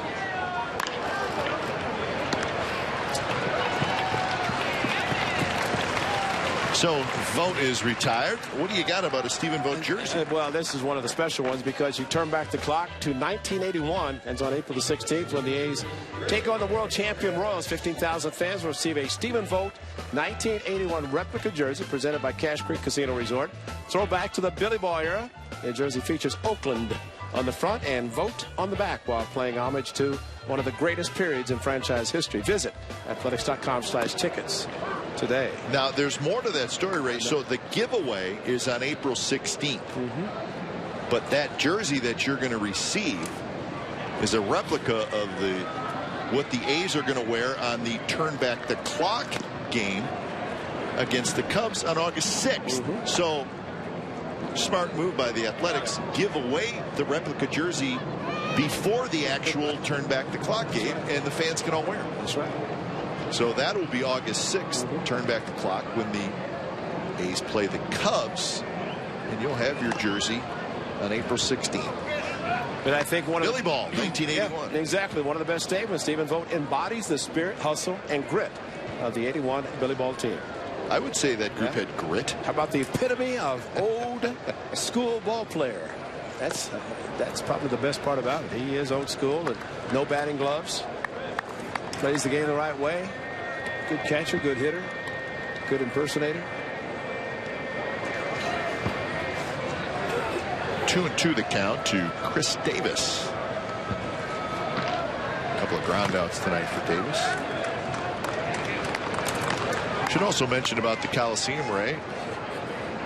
43 new flat screen high def televisions have been added for the lower bowl seating and concourse areas, which is great. It was time for some new TVs. Well, it's good because when you're in line getting some of the good food that's on hand, you can watch us in high def. That's right. Watch the game, know what's happening. Chris Davis lays off an off-speed pitch on 3-2. Second baseman, Chris Oakland. And Danny Valencia has to be ecstatic to be with the ball club. You know, there was some talk that between Brett Lowry and Danny Valencia, somebody was probably going to move on, and Jed Lowry came over from Houston. Instead of having a Lowry and a Lowry, the A's had a Lowry last year and a Lowry this year. But Danny Valencia, a good hitter, showed it last year when he came up with the A's, or came to the A's. He may be hitting fourth a lot for Bob Melvin this year.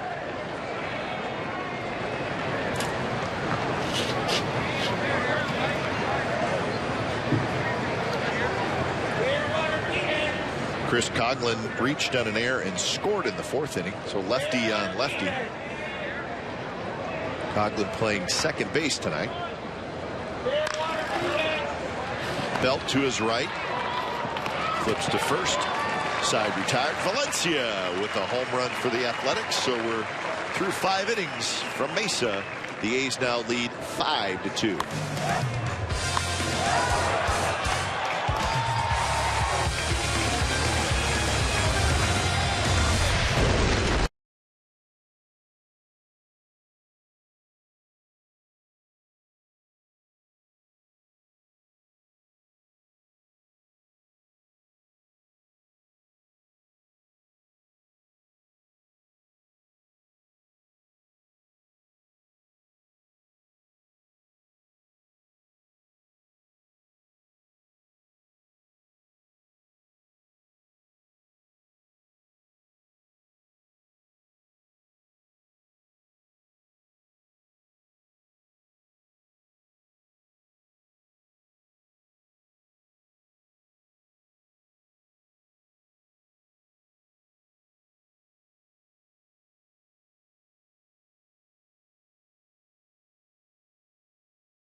A's leading 5-2 over the Giants.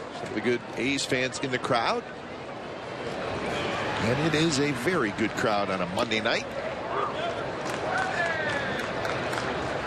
With Ryan Dull back out there. He got the final out in the 5th inning. He got Pagan. So he'll face Duffy, Belt, and Parker here in the top of the 6th. 2 runs, 4 hits, and an error for the Giants. 5 runs, 7 hits, no errors for the Athletics. And it's a line shot into the glove of Valencia. So Duffy, who homered in the 4th, hits another ball right on the nose, but into the glove of Danny Valencia. Nice range by Danny Valencia, who's been working hard with Ron Washington on his lateral movement, and that time good jump to as hard as hit, just stick the glove out, and Danny Valencia the first out, and there's a pitching change. So Dull faces 2 hitters, retires them both, and we got a lefty coming in. We'll tell you who it is when we come back. Be happy, live happy.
California is brought to you by Toyota.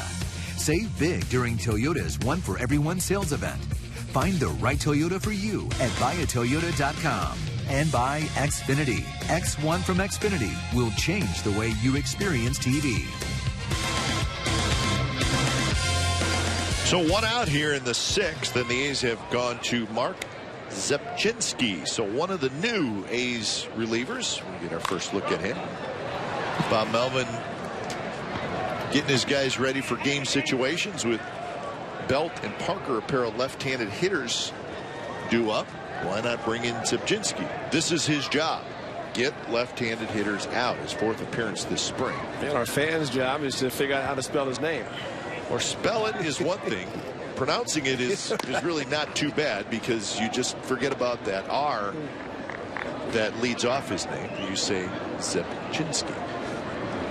That's Smolinski, who's now left, and that's Blair, who's now the catcher. So a couple of defensive changes for the A's. We'll do our best to keep up with those changes, but now it's Zepchinski against Belt, and Belt drives one to right, but Reddick's there.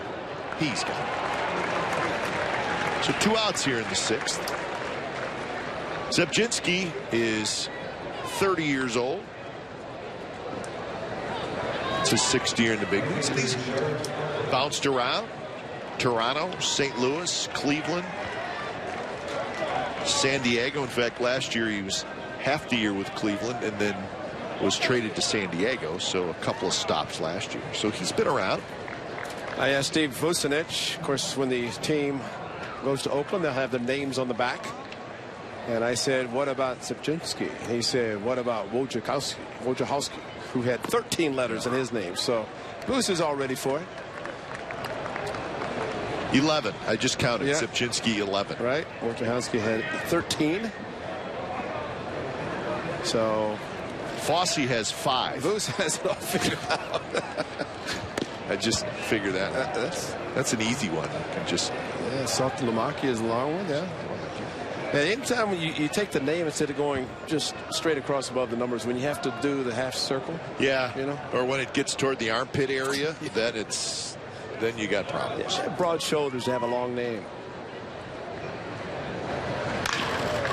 Hit hard, diving play at first to Zepchinski. Alonso takes care of it, and boy, the A's have played terrific defense tonight. We've seen a handful of great plays as that ball looked like a base hit to right field. So nice play by Yonder Alonso. These are the hands.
A's leading 5-2. Great story here. this past Saturday, more than 800 A's jerseys were distributed to the Oakland, Cal Ripken, Babe Ruth Little League. City's president Mike Crowley. So more than 5,000 youth baseball players received Oakland A's jerseys and caps for their upcoming Little League season. And Ray, it's the Oakland, Cal Ripken, Babe Ruth Baseball Little League. There's teams in Hayward, San Leandro, San Lorenzo, Tennyson, and Ashland. And what's great is all the teams are A's, so it's A's versus A's, but there's just different uniform styles. Yeah. which is a great idea. So nice job by the Athletics, and good luck to the youngsters who all got their A's uniforms. Well, the great thing about that, of course, always giving back to the community. That's what the A's do so well. They have as long as they've been in Oakland, and they always think about the community and giving back, and that's a great example of what you just said. And boy, you think about all the kids playing amateur baseball and having those jerseys and being able to put them on and wear them proudly. Leadoff single for Alonso, and that'll bring up Marcus Simmons. See who's back here. Steve Finelli, the executive director. Hey, Steve. Ticket sales and operations. He's taking a little break. His son Dylan is one of the bat boys tonight, and I haven't seen him, so I don't know. Is he working, Steve? There is Steve Finelli. Wave, Steve. You're on TV. Atta boy. He's the man in charge of the tickets to the Coliseum, and down here for spring training. Brought his son Dylan with him, and Dylan is one of the bat boys. My question is Dylan's Little League team going to be all right without him? Oh, they got a rain out. I see. He's all right. Well, Daddy's coach. The rain out helped the vacation is basically what it comes down to. 0-2 to Simeon. A little flare, and that'll drop for a hit. Nice read by Alonso. He'll hustle over to third, and he'll make it. First and third. Nobody out. Another great swing by Marcus Simeon. Saw them hit a long fly ball and a curveball. 3-2. This time just inside out. Watch your hand. Inside out. And a ball to right center. And boy, when you have a runner at first base, who's able to see that and head on to third. You got first and third, nobody out. And Marcus Simeon is going to hit for power. He's going to drive the ball, tremendous speed. He's going to be an outstanding shortstop.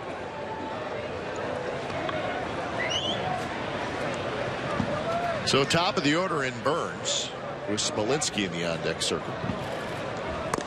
Hey, Ray, we covered the roster situation a little bit, but we should let people know that Bob Melvin said it. It is a crowded roster. Yeah. And if you just start putting the names down, and we're talking position players now, so you figure the A's take 12 pitchers, 5 starters, 7 relievers. Well, that leaves you 13 position players. And just to throw the names out there and do the math, you have Valencia, Simeon, Lowry, and Alonso. I guess you could say that would be your main 4 infielders. But you also have Coughlin, Canna, and Butler, who are all going to make the team. And Canna can play outfielder first, and Coughlin plays all over. Butler's DH. Well, I just rattled off 7 names right there. Vogt and Fegley. Vogt and Fegley makes 9. Yeah. So you got 13 spots. You just named 9 that are going to make the team. That leaves 4 outfielders. Yeah. Well, you got Davis and Burns and Reddick and Crisp and Fuld and Smolinski, and with the infield we didn't mention Eric Sogard. So there's more names than spots is what I'm saying. That's so right. that's where these difficult decisions that Bob Melvin talked about are going to come in. And Burns shoots on the right. He's got another hit. So it'll be an RBI single. Simeon to third. And the A's now lead it 6-2. So Billy Burns reaches out and lines one down the right field line. Pretty good night for the A's center fielder. Making some diving catches early, and it's a great job of hitting. First and third, just put the ball in play, infield playing halfway. And he's able to get it over the first baseman's head and drive in a run. So 2 hits and 2 RBIs, a run scored and a stolen base so far for Burns. That was Grant Green, former first-round draft pick of the A's. He's now with the Giants, and he has taken over at third base. There's also named Ben Mazzaro, who's scheduled to pitch tonight. At least he's one of them that possibly might get in the game.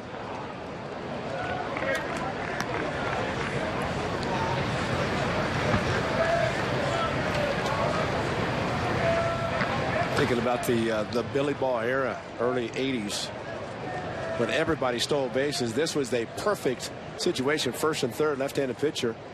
Runner at first gets picked off. The runner from third walks home.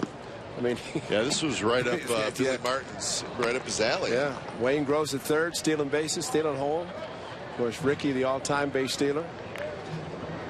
But, you know, it's a part of the game that sometimes is lacking, and that is the stolen base. But Billy Burns adds the speed, changes dynamics of the infield, and how they position whenever he's hitting. Inside again. Quick throw to third, and it almost went down the left field line. Grant Green just got a glove on it. Well, Billy Burns almost went to second because Grant Green was more concerned about catching the ball, stopping the ball, and almost hit Marcus Semien. I think Green had just totally forgotten about Billy Burns at first.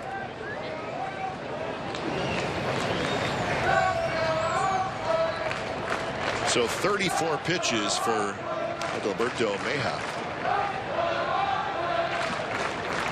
He's got knocked around a little bit. This one hit high in the air to right center, hit pretty well.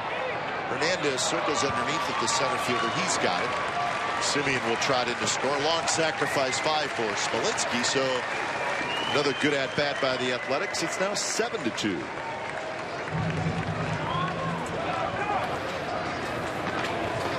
They always talk about hitters use the big part of the diamond whenever they ever run at third, less than 2 outs, and Smolinski did it perfectly. Talk about a crowded roster, how about a crowded dugout? That's true. Well, the A's opened camp with 62 players. And they had their first round of cuts yesterday, and there was quite a few gone. Center field, Reddick at the wall, and Hernandez pulls it in.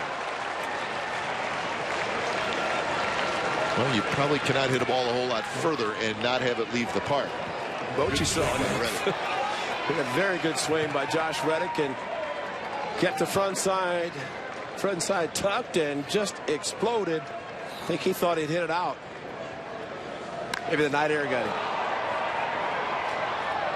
Can't hit the ball any harder. 410-foot mark. So we get a pitching change, long out by Reddick, but the A's have scored twice on 3 hits here in the bottom of the 6th. New pitcher for the Giants. We'll tell you who it is right after this.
Sports news for the Bay Area fan. Know it all with Sportsnet Central. It's brought to you by Hyundai. It's tonight at 10:30, and it's over on Comcast Sportsnet Bay Area.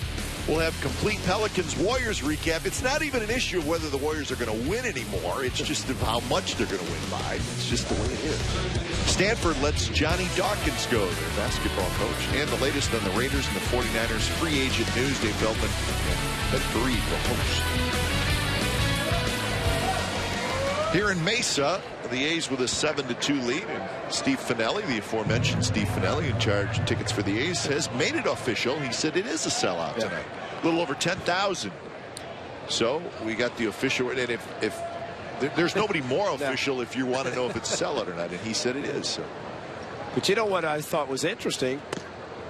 2,500 people sit on the berm. Lawn seats, yeah. Which now, see, we know that now. Yeah. 7,500 bowl seats and then 2,500 lawn seats. Or squeeze a few more in if you have to. You walk around, make sure everybody's comfortable, because yesterday it was 10,040, so they had an additional 40 people stuck out in the outfield on the berm. But back-to-back sellouts for the A's, and I tell you, it is a big business in spring training now, unlike at a time when you just show up and try to make expenses. So you can see with the sellout crowds and the beautiful stadiums, and what the Valley cities, of course, and saying before, if there's ever a chance of team leaving, they're going to make every effort, just like building a new stadium down the street for the Cubs. Well, really, it just seems like the teams have the ultimate bargaining power against the cities. Exactly. The cities can't afford to really lose the teams. There's just so much money rolling. Corey Guerin is the new pitcher. Doesn't look like he'd be a real easy at bat against a right-handed hitter. Slider reach for, poked into center, shallow. And it's retired by Hernandez. 2 more runs for the A's, so we're through 6 here in Arizona. And the A's now lead 7-2. Hee-haw-bee.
This is coming up, Athletics African-American Franchise 5. There's one of them, Ricky Henderson, but what an array of players for Ricky Henderson, Vinyl Blue, Reggie Jackson, Blue Moon Odom, and Dave Stewart. That's a special ticket. It includes a T-shirt, donation, Jackie Robinson Foundation, and that's, I tell you, the T-shirt is outstanding.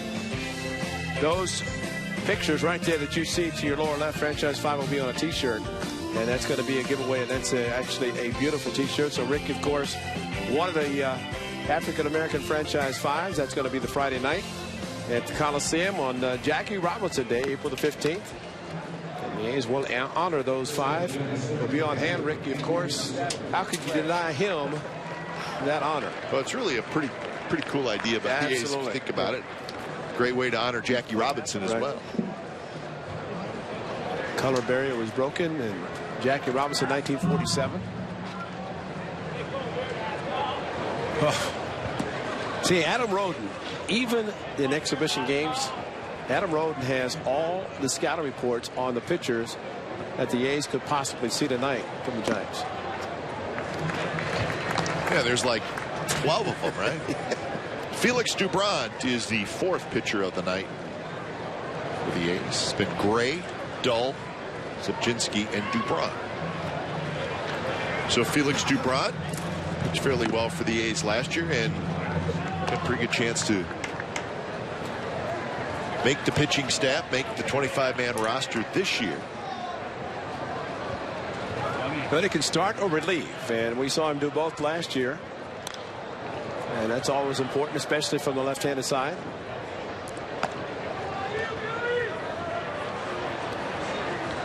You know, one of the things they talk about the light air and will a curveball break? Well, Jesse Hahn just proved over the weekend that curveball will break in Arizona because he's got a good one. He's canned a slider. Throwing a fastball, changeup, and curveball.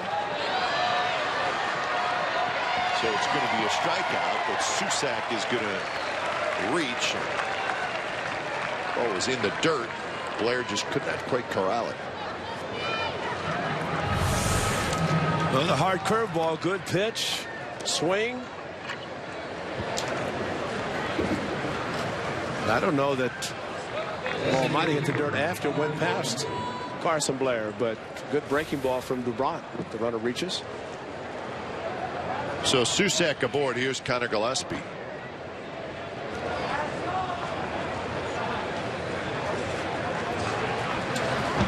Gillespie the DH, a ground out, and then Singleton scored in the 5th.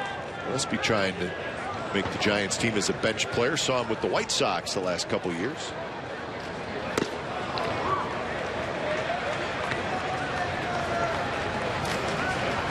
And 2 years ago, he was really pretty much the regular third baseman for the White Sox and had a good year. Last year, did not have a great year.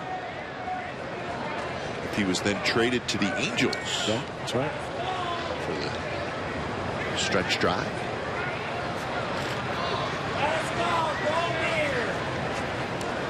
Should be a very interesting American League West this year. I think it's going to be just a tough division. Looking at it, there's going to be a team and that is really a decent team that's probably going to finish in last place, right? I mean, one of them's going to. Think about it. Right. Somebody's going to finish in last place, and I just don't think that there's a bad team in the division right now. No, it's going to be a very, very good, tough division.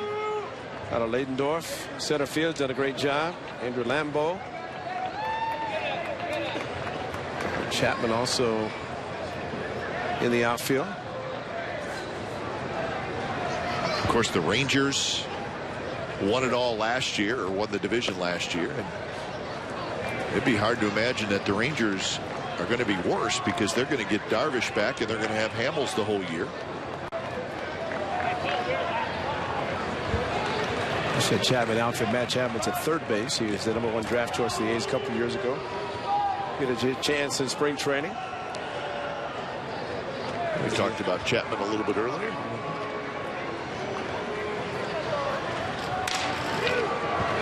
Chapman, nice play, flips to second for one on the first, double play. So Chapman, very good defensive third baseman, range far to his left. Nicely done. Well, he just watched his little soft toss to second base and the turn, but just got a nice feed and just airmailed it to first base with Conklin. So good job turning the 5-4-3 double play. A little football quarterback, little, what was it, soft toss? Is that how you do it? Sure. Take it on the move, on the run to second base, make a nice little feed. So 2 outs, just like that. The Mariners made a lot of changes, and they obviously are going to try to turn it around from a disappointing year last year. You know, the Astros are going to be good after what they experienced last year, getting to the playoffs and then actually winning the wild card game in New York. But you know, the Astros might have a bullseye on them because they're a little bit ahead of maybe their plans. Although the Royals ended up going to the World Series in back-to-back years, winning, of course, in 15. But they were a little bit ahead of the game. But Astros improving, making some improvements in the bullpen. Everybody, it seems, in the Western Division improved their clubs. Well, that's what I think is going to make it interesting.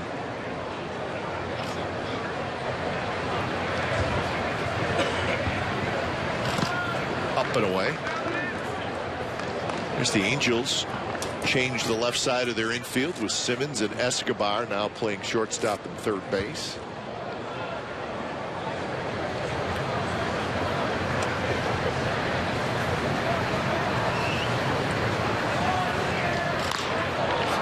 In the air to left. Smolinski near the warning track. He's got it. signed retired. When we come back, we'll talk to our A's insider, Joe Stiglitz.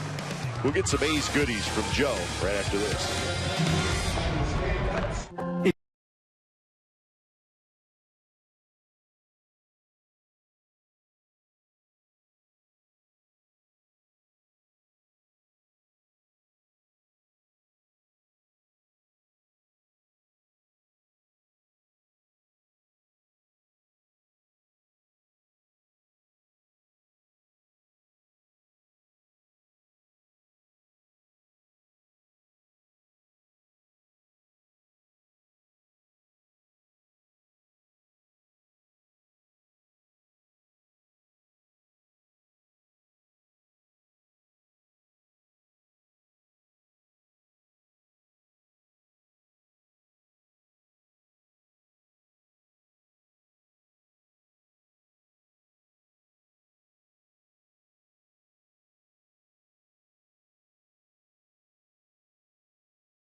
And the A's leading the Giants 7-2. Stay up to date on everything athletics with our CSNCalifornia.com's insider, Joe Stiglitz. You follow Joe on Twitter at Joe Stiglitz CSN. Log on to CSNCalifornia.com all season long to read Joe's news and notes on the Oakland Athletics. And he's also got a new podcast, and he's also standing by downstairs. Joe, you're working hard, so we thought we'd give you like a 15-minute break. I appreciate that. Happy to join you guys. And you get a night game, which is kind of nice, right? It's different. Breaks it up down here. We're used to the day games under the sun, and actually kind of chilly tonight. I had to bring out the jacket tonight. CSN jacket, though, right? That's right. Exactly. Show the logo. You got the right one on? I hope so. That's right. It is a new logo. Yeah. So, Joe, we talked a lot about the young position players who have been impressive. We haven't mentioned a young pitcher who I think has a chance to be in Oakland for a long time. Sean Manaea. Tell us about him. Yeah, Sean Manaea, a big 6'5" lefty. You know, they got him in the Ben Zobrist trade from Kansas City last year. He's their top pitching prospect, and you know the guy came in right at the beginning of camp, and has just made a really good impression. He's pitched in a couple games. You know, fastball up into the upper 90s, kind of a wipeout slider is his put-away pitch, and he's trying to get better with a changeup. But just a guy who's just, if you see him walk around the clubhouse, he's always got a smile on his face. You can tell he's a prospect who's just happy to be up in the major leagues right now in a big league spring clubhouse. So. And he was a hot prospect for the Royals. I think that's the guy the A's said, we got to have him if you want Zobrist. No doubt. You know, at the time of that trade, Billy Beane said, we're actually pleasantly surprised we're able to pry a guy like him away from the Royals. So really good. Looks like that was a really good deal for the A's just to get a top flight left-hander like that. Does he still have all the hair?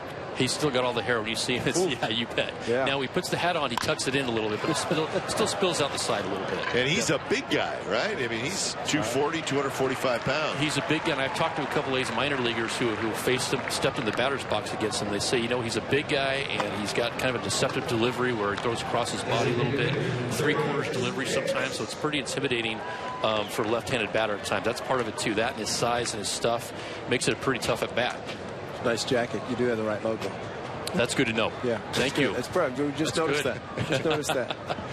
Now, go ahead, Ray. Just, you know, we have not really discussed Coco Crisp tonight because Billy Burns has had a pretty good night, but he has been playing quite a bit of center field, whereas this time last year they kind of moved him over to left field. But what about Coco? What are you seeing down here? Yeah, you know what? He's looked really good in the games that he's played. They put him in a lot. He's even started back-to-back games in center field. So, again, you want to see how he comes out health-wise at the end of spring training going into the regular season. We all know the injury problems that Coco's had.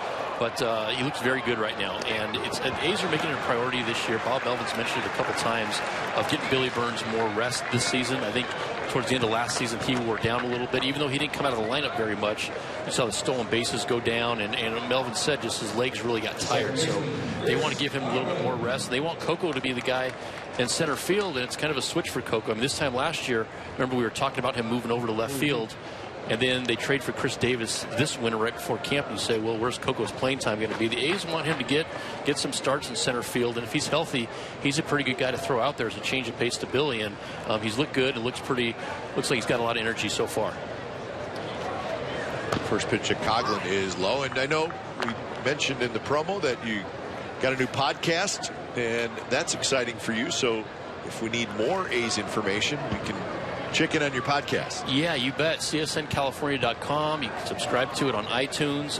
Just another way to you can't escape me. You can't. That's my goal for fans. They literally cannot escape me, really. Wow. But so you want them to say, there he is again. Exactly. I was able to talk to Mark Kotze in the first one, and hoping to get Sonny Gray maybe for the next one. So it's just a fun way to interact and kind of just having a kind of extended conversation with guys. It's real relaxed and casual. I'm enjoying it so far. It's fun. Now, when you say extended, how extended? Depends on how much good stuff they have to say. Could be 5 minutes, could be 10 minutes. I think me and Kotze went about 15 minutes. He's a good talker, so that was fun. You know, Joe, one of the things, too, and we've seen it tonight, was pretty good defensive plays. Then one thing after last year, it was an abysmal season for the A's defensively. Bob Melvin has stressed it. What have you seen as far as the work of these guys? Ron Washington, of course, working with the infielders and everybody in general, but what are you seeing in that respect? Yeah, I tell you what, I thought my work day started early at 8 a.m. when I get here, and Ron Washington has got guys out on the field as early as 7 a.m. Yeah. And it's a pretty good turnout, too. He's got young prospects. He's got veterans like Valencia and Semyon out there. These guys just really seem to take to his energy. And, I mean, you know, we saw Wash last year, but this is his first spring training back for the team, getting to work with guys from the very beginning of the season. So I think they're getting a taste of his energy, and I think the young prospects, guys like Matt Chapman and Franklin Barreto and some of those young infielders are just really blown away by his energy and just the intensity of his workouts. And I think they're trying to get all they can out of him before they eventually go to minor league camp. So he's helping the young guys. He's helping the older guys, too. Well, we just saw a hustle double from Mr. Coughlin. And you saw this. We had a shot of the skipper shaking his hand, clapping his hands, because that was a routine base hit. He turned it into a double by hustling into second base with 2 outs. So there's an example of leading by example in the case of Chris Coughlin, taking a base hit. And we're going to show it here, Joe. And today it's just a base hit pass, but he's thinking 2 all the way and makes it in with a head first slide. And I mean, that's impressive, because that is a routine base hit. So instead of being at first and 2 outs, he's in score position. You know who's going to like that play, too, is Ricky Henderson. I saw Ricky before the game out working with guys at first base. He had 3 or 4 players out there just kind of tutoring them on base running. So aggressive style right there.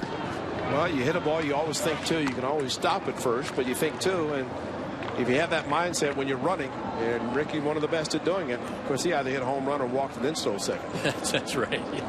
It's good to have Ricky here, though. But you're right. Mark Kotze came up to him in the dugout and said, hey, Ricky, we have some base running drills. We want you to be out there first base. So Ricky's out there, and just like you said, Joe, he's working very well with him. Yep, no doubt about that.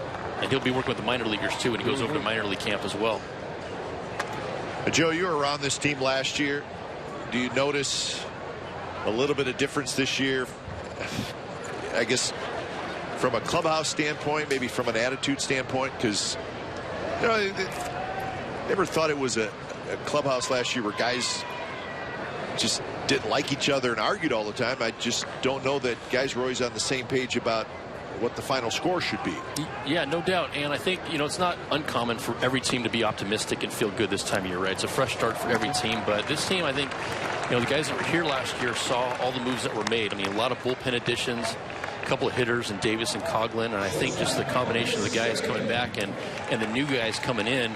And, you know, you mentioned the clubhouse. It seems like there's a common element in a lot of their additions in the offseason. They brought in a lot of good clubhouse guys, a lot of veterans, guys who have been in the postseason, just seem to have a positive influence in the clubhouse. So it seems very positive, very upbeat right now. Again, you kind of expect that from every team maybe this time of year. But the A's, you know, after last year, they have motivation to want to turn the page and get off to a better start this year. Well, you think of September with the call-ups and plus all the guys on the disabled list. How about a very crowded clubhouse? I mean, there were so many players, and so health is a key. Everybody stays healthy, and we were talking to the skipper earlier, Joe, that if everybody stays healthy, it's going to be an interesting end of spring training to get down to 25 3 weeks from tonight. Yeah, it really is, because they've got too many. They got a lot of outfielders right now. They got infielders. They have some decisions to make, and it depends kind of, on what they want to prioritize, So there's some guys definitely on the bubble. Eric Sogard's been here a lot of years now, and is he going to make this team? He sure is a very valuable guy with his infield defense, but he's kind of on the bubble right now, and we'll see. Mark Canha had a great rookie season last year. He'll be fighting to make the club too, so it's going to be interesting to see how it all shakes out. They got a couple more weeks to evaluate guys. And it always seems like somebody comes up hurt, and that answers like part of the question. But Joe, you'll be on top of it. We know that as our A's Insider. We appreciate you stopping by. You bet, guys. Thanks for having me, huh? All right, Joe. Nice practice, Joe. Doing a terrific job. What truck company do you think?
We've reached the 8th inning here in Arizona with the A's leading the Giants 7-2. And to talk to one of the newest Athletics, left fielder Chris Davis, although DHing tonight. Chris has the headset on downstairs, and we certainly appreciate him stopping by. Chris, how are you? Great. How about you guys? We're doing good. So were you surprised by the trade? It happened fairly late in the offseason. And how do you react to something that happens that late when you're really closing in on going to spring training with the Brewers? I just rolled with it and was looking forward mostly to the opportunity to come over here and help the organization win ball games. Chris, the opportunity is going to be there because it's great to have you in the lineup and hitting as well as you did last year. But whenever you're traded from a ball club that is in a sense kind of rebuilding, how does that make you feel to get an opportunity to come to another club where you know that the A's have made a lot of changes, including yourself, to try to help win? It's a lot of excitement. It's a different preparation. I think I didn't want to be in a situation with rebuilding, and I wanted to compete and help a team win and make it to the playoffs, hopefully. And you had some good teams in Milwaukee, and there's some talent, but indeed they were certainly looks like they're going in the other direction. So, but what about the switch to the American League? Do you think that's going to be an adjustment period for you? Because it's always one of those conversations. Some players say, no, not really. And other players say, yeah, there is an adjustment period. Yeah, I'd agree with the adjustment period as far as seeing new pitchers and them seeing me for the first time.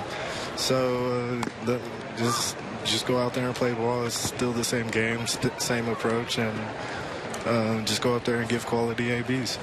It's amazing, Chris. The A's in interleague play, it took almost, 18, 19 years to finally go to Milwaukee.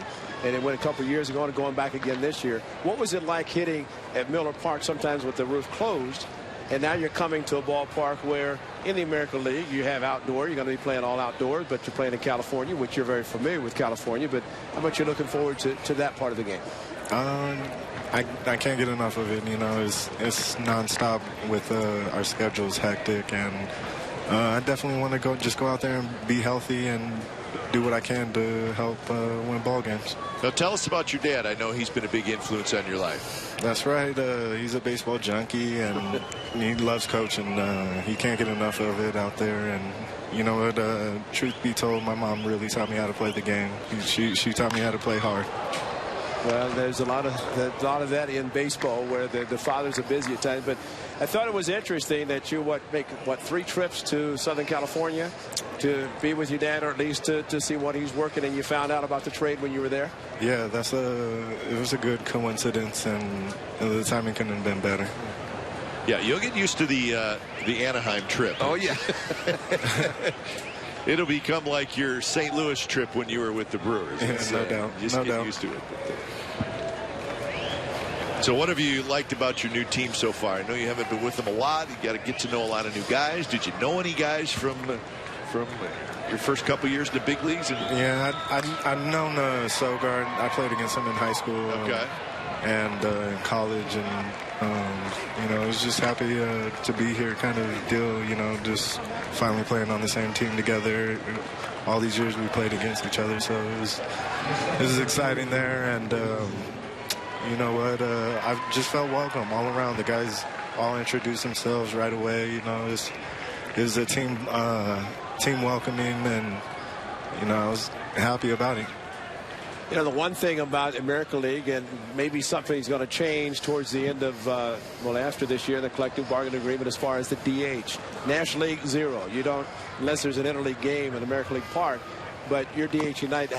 What has Bob Melvin said to you about, as far as playing, maybe rotating at times to get you off your feet and DHing? How much will that help as far as knowing that American League, at least you can keep your bat in the lineup, but you don't necessarily have to go to the outfield? Yeah, it's I haven't heard anything specific what my role is, but I think they're a big believer in matchups, and you know, whatever is best for the team, you go out there, whatever skipper commands you to do, and do it at your best. Well, Chris, we're looking forward to seeing you hit how about 30 to 35 home runs this year? That sounds great. All right, perfect. That's it. We're writing it down. As many as I can get. And at the Coliseum, they're going to fly. As Bob Melvin said, when you hit them, it doesn't matter where you hit them, they're going to go out, because sometimes the Coliseum is a little difficult, but I don't think that's going to be an issue for you. Appreciate it, fellas. Great to have you. Great Thanks to a have you. lot. All right, take it easy. So Chris Davis DHing tonight, and he may do that a little bit this year.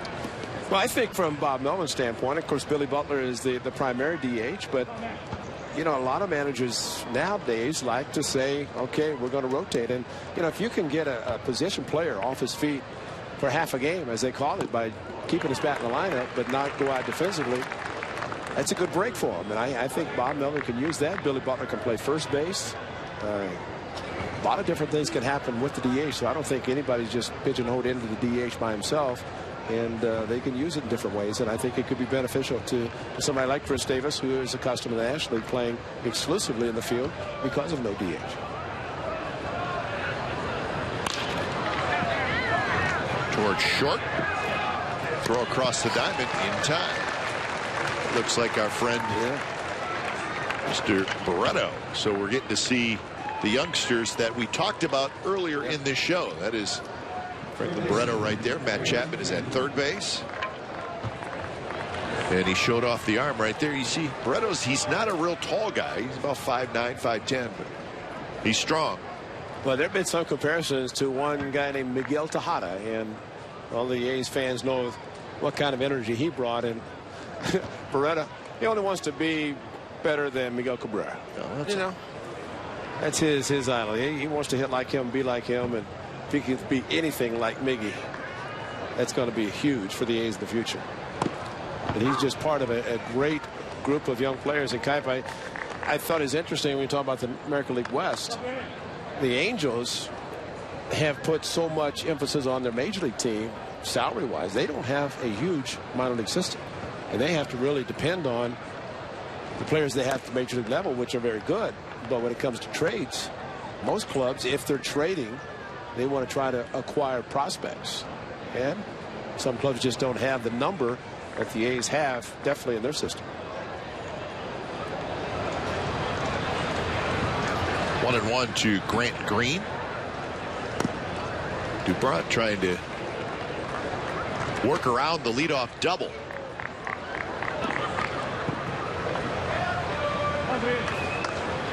But Barreto is the shortstop. He's only 20 years old. He just turned 20 in February, so he's already had his 20th birthday. So he's going to play this entire year, probably in AA, at the age of 20, and that's almost unheard of. To be that age and playing in AA.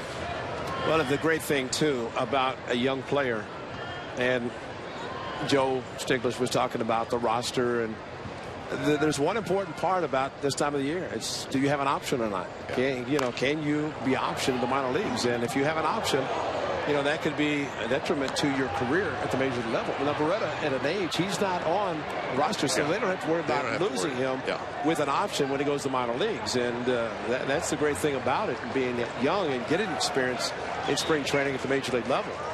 But knowing that, you go to the minor leagues, you're not going to lose an option or use an option to be able to go. Or if you have one left and you're on the bubble, that's not a good spot to be in. And again, we don't know what's going to happen. We're just kind of going off the list of players that are here and how many spots they're up. Eric Sogard has an option. Right. And that may very well come into play here. Well, and then, to kind of explain, if you have an option, that means the club can option you to the minor leagues and they don't lose you. They don't lose you. But if you're out of options. What a play. Barreto throw to first. Got him. That's nice. Saved the run. Great play. So the youngster showing off for us just a little bit. Showing off for the fans back in the Bay Area as well. Check out the 20-year-old. Has a chance to be a star.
(11-0) for the Athletics, and it's 2-5-1 for the Giants as we head to the bottom of the 8th inning. Sonny Gray pitched into the 5th inning, 64 pitches, so a pretty good workout for Sonny Gray. Johnny Cueto gave up a 3-run homer to Reddick in the very first inning.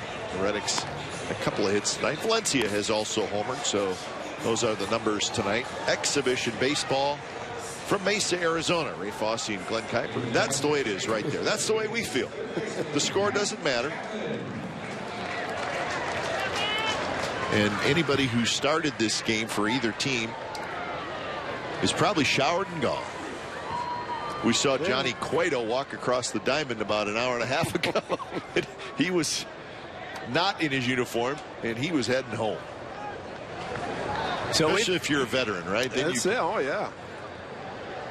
It's not even 5 and fly. It's maybe 3 and out of here. That's why sometimes in spring training, whenever teams in the Valley, of course, 15 teams in the Valley, the farthest west would be Goodyear from Cincinnati and Cleveland, and the farthest east would probably be the A's here in Mesa. So it's about maximum 60 to 70 mile trip if you go far east to west. Connor Strickland, the hard-throwing right-hander who's been with the Giants, and he can throw hard. 6th appearance this spring. He's becoming a key member of the Giants bullpen. Popped up. It's Matt Chapman. So Chapman got a fastball and popped it up. So 1 away here in the bottom of the 8th inning. We talked about the American League West, right? And I thought it was interesting as I kind of looked through all the teams in baseball this year. And the difference this year, at least to start the year, the difference between the American League and the National League. And we're not necessarily saying one has better teams or worse teams, but the difference this year, Ray, is if you look at the American League, there is not one team that you could put under the rebuilding. That's right. There's not.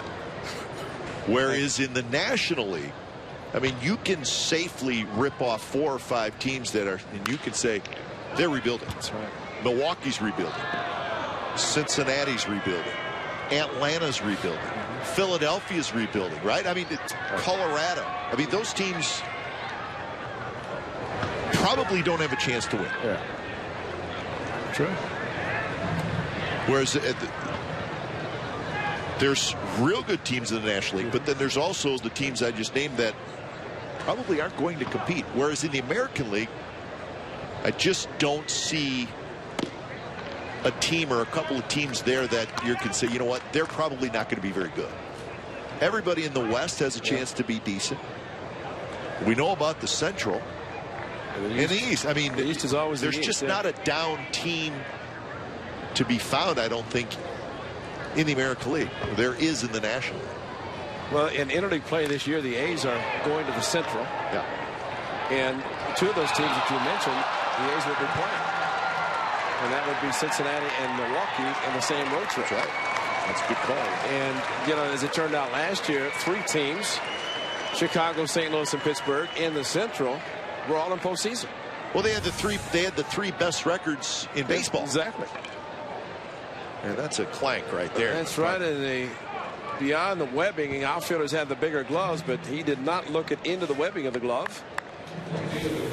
Well, the A's have played terrific defense tonight. The Giants have not. It's been a big difference in this game. But I thought that was interesting. Yeah. Now, how it plays out in the standings, you know, it's always kind of hard to say. Well, if those 3 teams in the Central of the National League, then it's incumbent on the teams in the West and the East to win the division, as was the case last year. That was the case, yeah. But I think you can realistically say Milwaukee, Cincinnati, Atlanta, Philadelphia, Colorado, that they're sort of rebuilding. Right. And they haven't really been shy about it. I think there's, you know. Brandon Phillips in Cincinnati declined to trade to Washington. Joey Votto, he's going to be there forever because of his contract, a huge contract. Yes, the young man Andrew Lambeau, and don't call me Andy. Andy Lambeau? It's Andrew Lambeau, and he can hit. He has hit some monster shots here in spring training already, and comparisons to that of Brandon Moss when the A's acquired him. Very good left-handed hitter. But, you know, you mentioned the numbers earlier. You know, same thing. Whenever he was picked up by the Athletics, that was before Davis. Well, Oakland, and, you know, we did not mention this young man's name, and that's I did not, and we probably should have, because he can hit. He can hit, and like I said, whenever the A's got him initially, that was before the other acquisitions, in particular Chris Davis, who we talked to, and Coughlin. So, I mean, that's well, it's going to be a huge numbers game. And by the way, might mention, and the right fielder who dropped the fly ball has the same name, different spelling And we wish Jared Parker nothing but the best. What a setback. What a terrible blow, because double Tommy John surgery. Last year fractured his right elbow. Throwing the other day, same fracture in the right elbow. Placed on the 60-day disabled list. So what a shocker for everybody in camp when that did happen, because he worked so hard in his rehabilitation. That one is blasted left field by Leidendorf, and it is gone. Down the left field line into the berm. And the A's now lead 10-2. And that group stuck around, and they got themselves a souvenir. So Tyler Leidendorf with a 3-run homer. That was one of those swung on and gone shots. Leidendorf just dropped the head of the bat against the hard-throwing Strickland, and that was gone. Top hand. And there's another young man. I mean, Leidendorf, who was with the club last year. First hit was a triple. Very good center fielder, good outfielder, good infielder. And he's healthy. Got married in the offseason. That's right. You almost forget that he did make the opening night. Right. But then had an injury that he just couldn't shake. And when he Cost him a lot of time. Yeah, when it went to AAA and more injuries, and probably would have been called up had he not had the injuries. Did come up in September.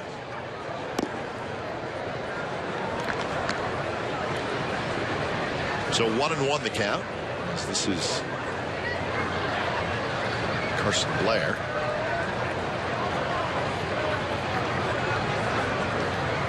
It's got to feel good to hit a ball like that.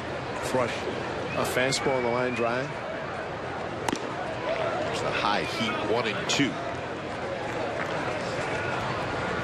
So the A's with 3 in the first, 1 in the fourth, 1 in the fifth, 2 in the sixth, and 3 here in the eighth to lead 10-2.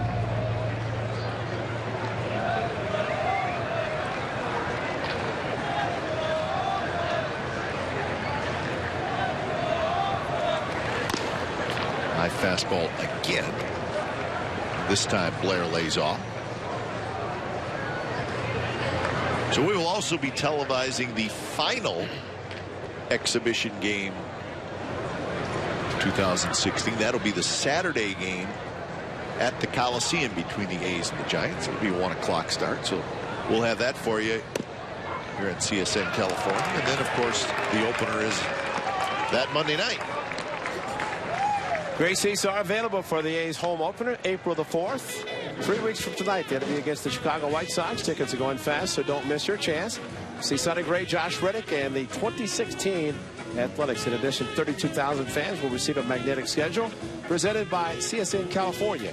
Get your tickets today at athletics.com/tickets, or you can call 877-493-BALL. Magnetic schedule, that's always great. Put it up on whatever is magnetic. You always have the schedule for the whole season. So Monday night, the White Sox. It'll be a 4-game series against Chicago. White Sox have made quite a few changes. They're trying to bounce back from what was a very disappointing season for them. That one is driven deep to left center field. It's hit a ton, and it's caught. Williamson right at the warning track. Side retired, and we're going to the ninth. A's trying to wrap it up, 3 outs away from an exhibition win. Tyler Leidendorf, he'll sleep well tonight. 3-run homer.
telecast will indeed be Saturday, April 2nd, and it'll be the final game of this Bay Bridge series.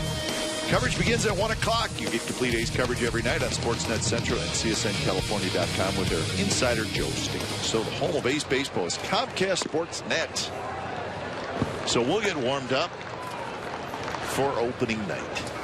And since Sonny Gray is pitching opening night, he will not be pitching the Saturday game. I don't think so. No. He will be. I think he would already had his final tune-up. Ryan Wallace is hit by a pitch from Dubron.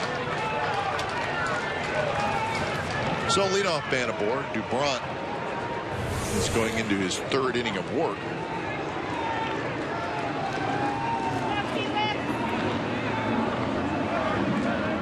Right elbow. Nobody wants to get hit. A little bit upset, but lefty on lefty. He didn't move that much.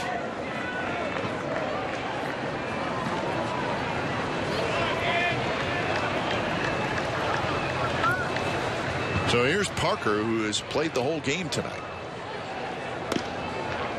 He takes a fastball from Dubron for strike. So Felix Dubron getting stretched out tonight, as he is at 34 pitches.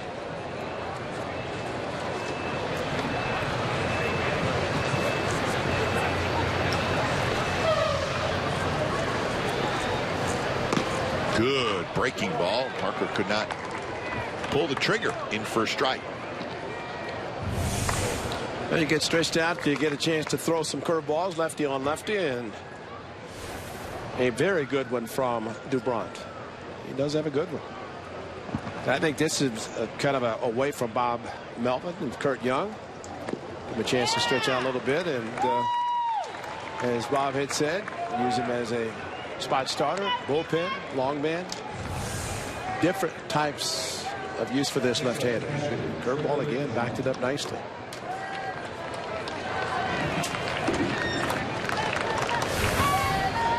So one away here in the ninth. This is Trevor Brown.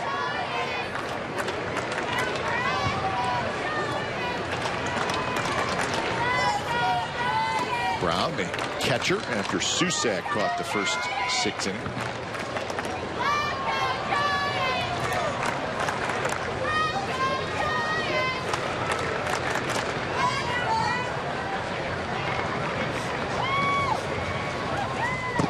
A little bit low.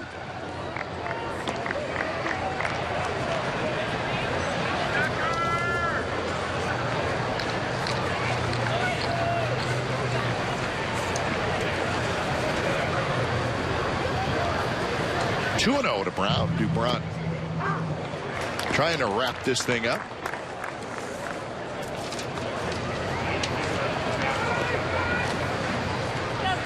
A's will be back in action tomorrow. They get a day game, so it'll be a quick turnaround. They'll be up the road playing at the Colorado Rockies under the glove of the dying Harding Matt Chapman. So Rockies and the Diamondbacks share spring training complex. So you can figure the guys who started tonight will be staying here tomorrow. Yep. Pretty good chance. Good lineup tonight for the Athletics and performed well. And when you have enough players in camp still at this time of the year, Bob Melvin can, if he desires, to have a different lineup tomorrow. Day game after a night game. As Mark Kotsay is bench coach and former center fielder, inside the park home run against the Minnesota Twins, 2006 division series. That's right. At the Metrodome. Thought he was going to blow a tire around third base. He hung in there. And Mark was the hitting coach of the Padres and had an opportunity to interview with the A's for the bench coach job. And he had another year on his contract with the Padres. A lot of managerial changes also in baseball once again this offseason. Mark McGwire ended up with the Padres as their bench coach after being the hitting coach for the Cardinals and the Dodgers. Tough to keep track of sometimes. Guys moving around. Into the seats, heads up down the right field line.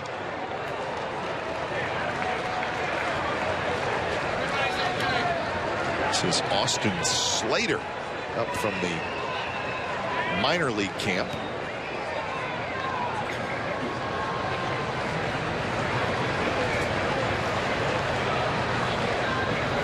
One away here in the 9th inning. After the game tomorrow, the A's will have Wednesday off. It'll be their only off day of spring training down here in Arizona. Generally, teams have one off day, right? And it's usually right around the middle of the month, and that is the case. So Wednesday, everybody will. Those guys really stay away. Stay away. Don't come to the ballpark. Just a roll toward the Giants dugout. Well, it may be a somewhat long day for the players. It is a very, very, very long day for the coaches. Right. All in the dirt, not much of a chance off the chest protector of Carson Blair. I just wonder who's scheduled to pitch on Wednesday in the off day. Actually, you're right. There will be one person that has to come out here. And Kurt Young probably will have to be out here watching it.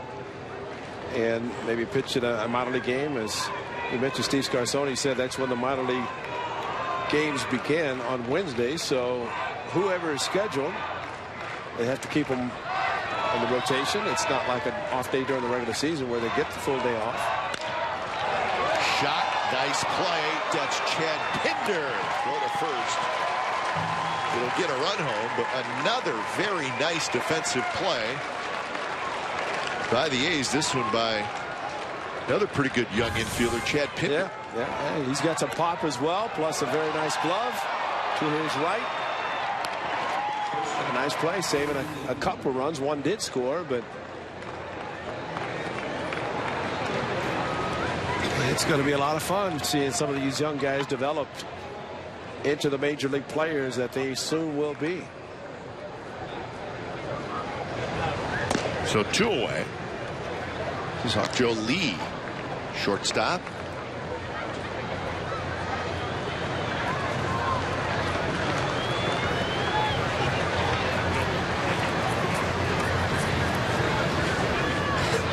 Lefty on lefty.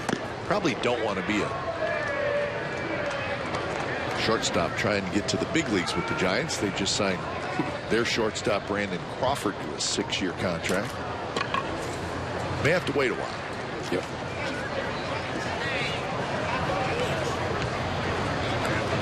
10-3 is the score. So DuBrant now at closing in on 50 pitches. He's at 48, so he is getting a good workout.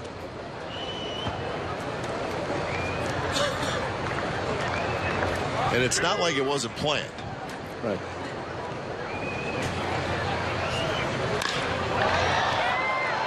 To left, and this should do it, and it will. So an exhibition victory for the Athletics over the Giants here in Mesa by a final score of 10-3. Handshakes all around for the green and gold.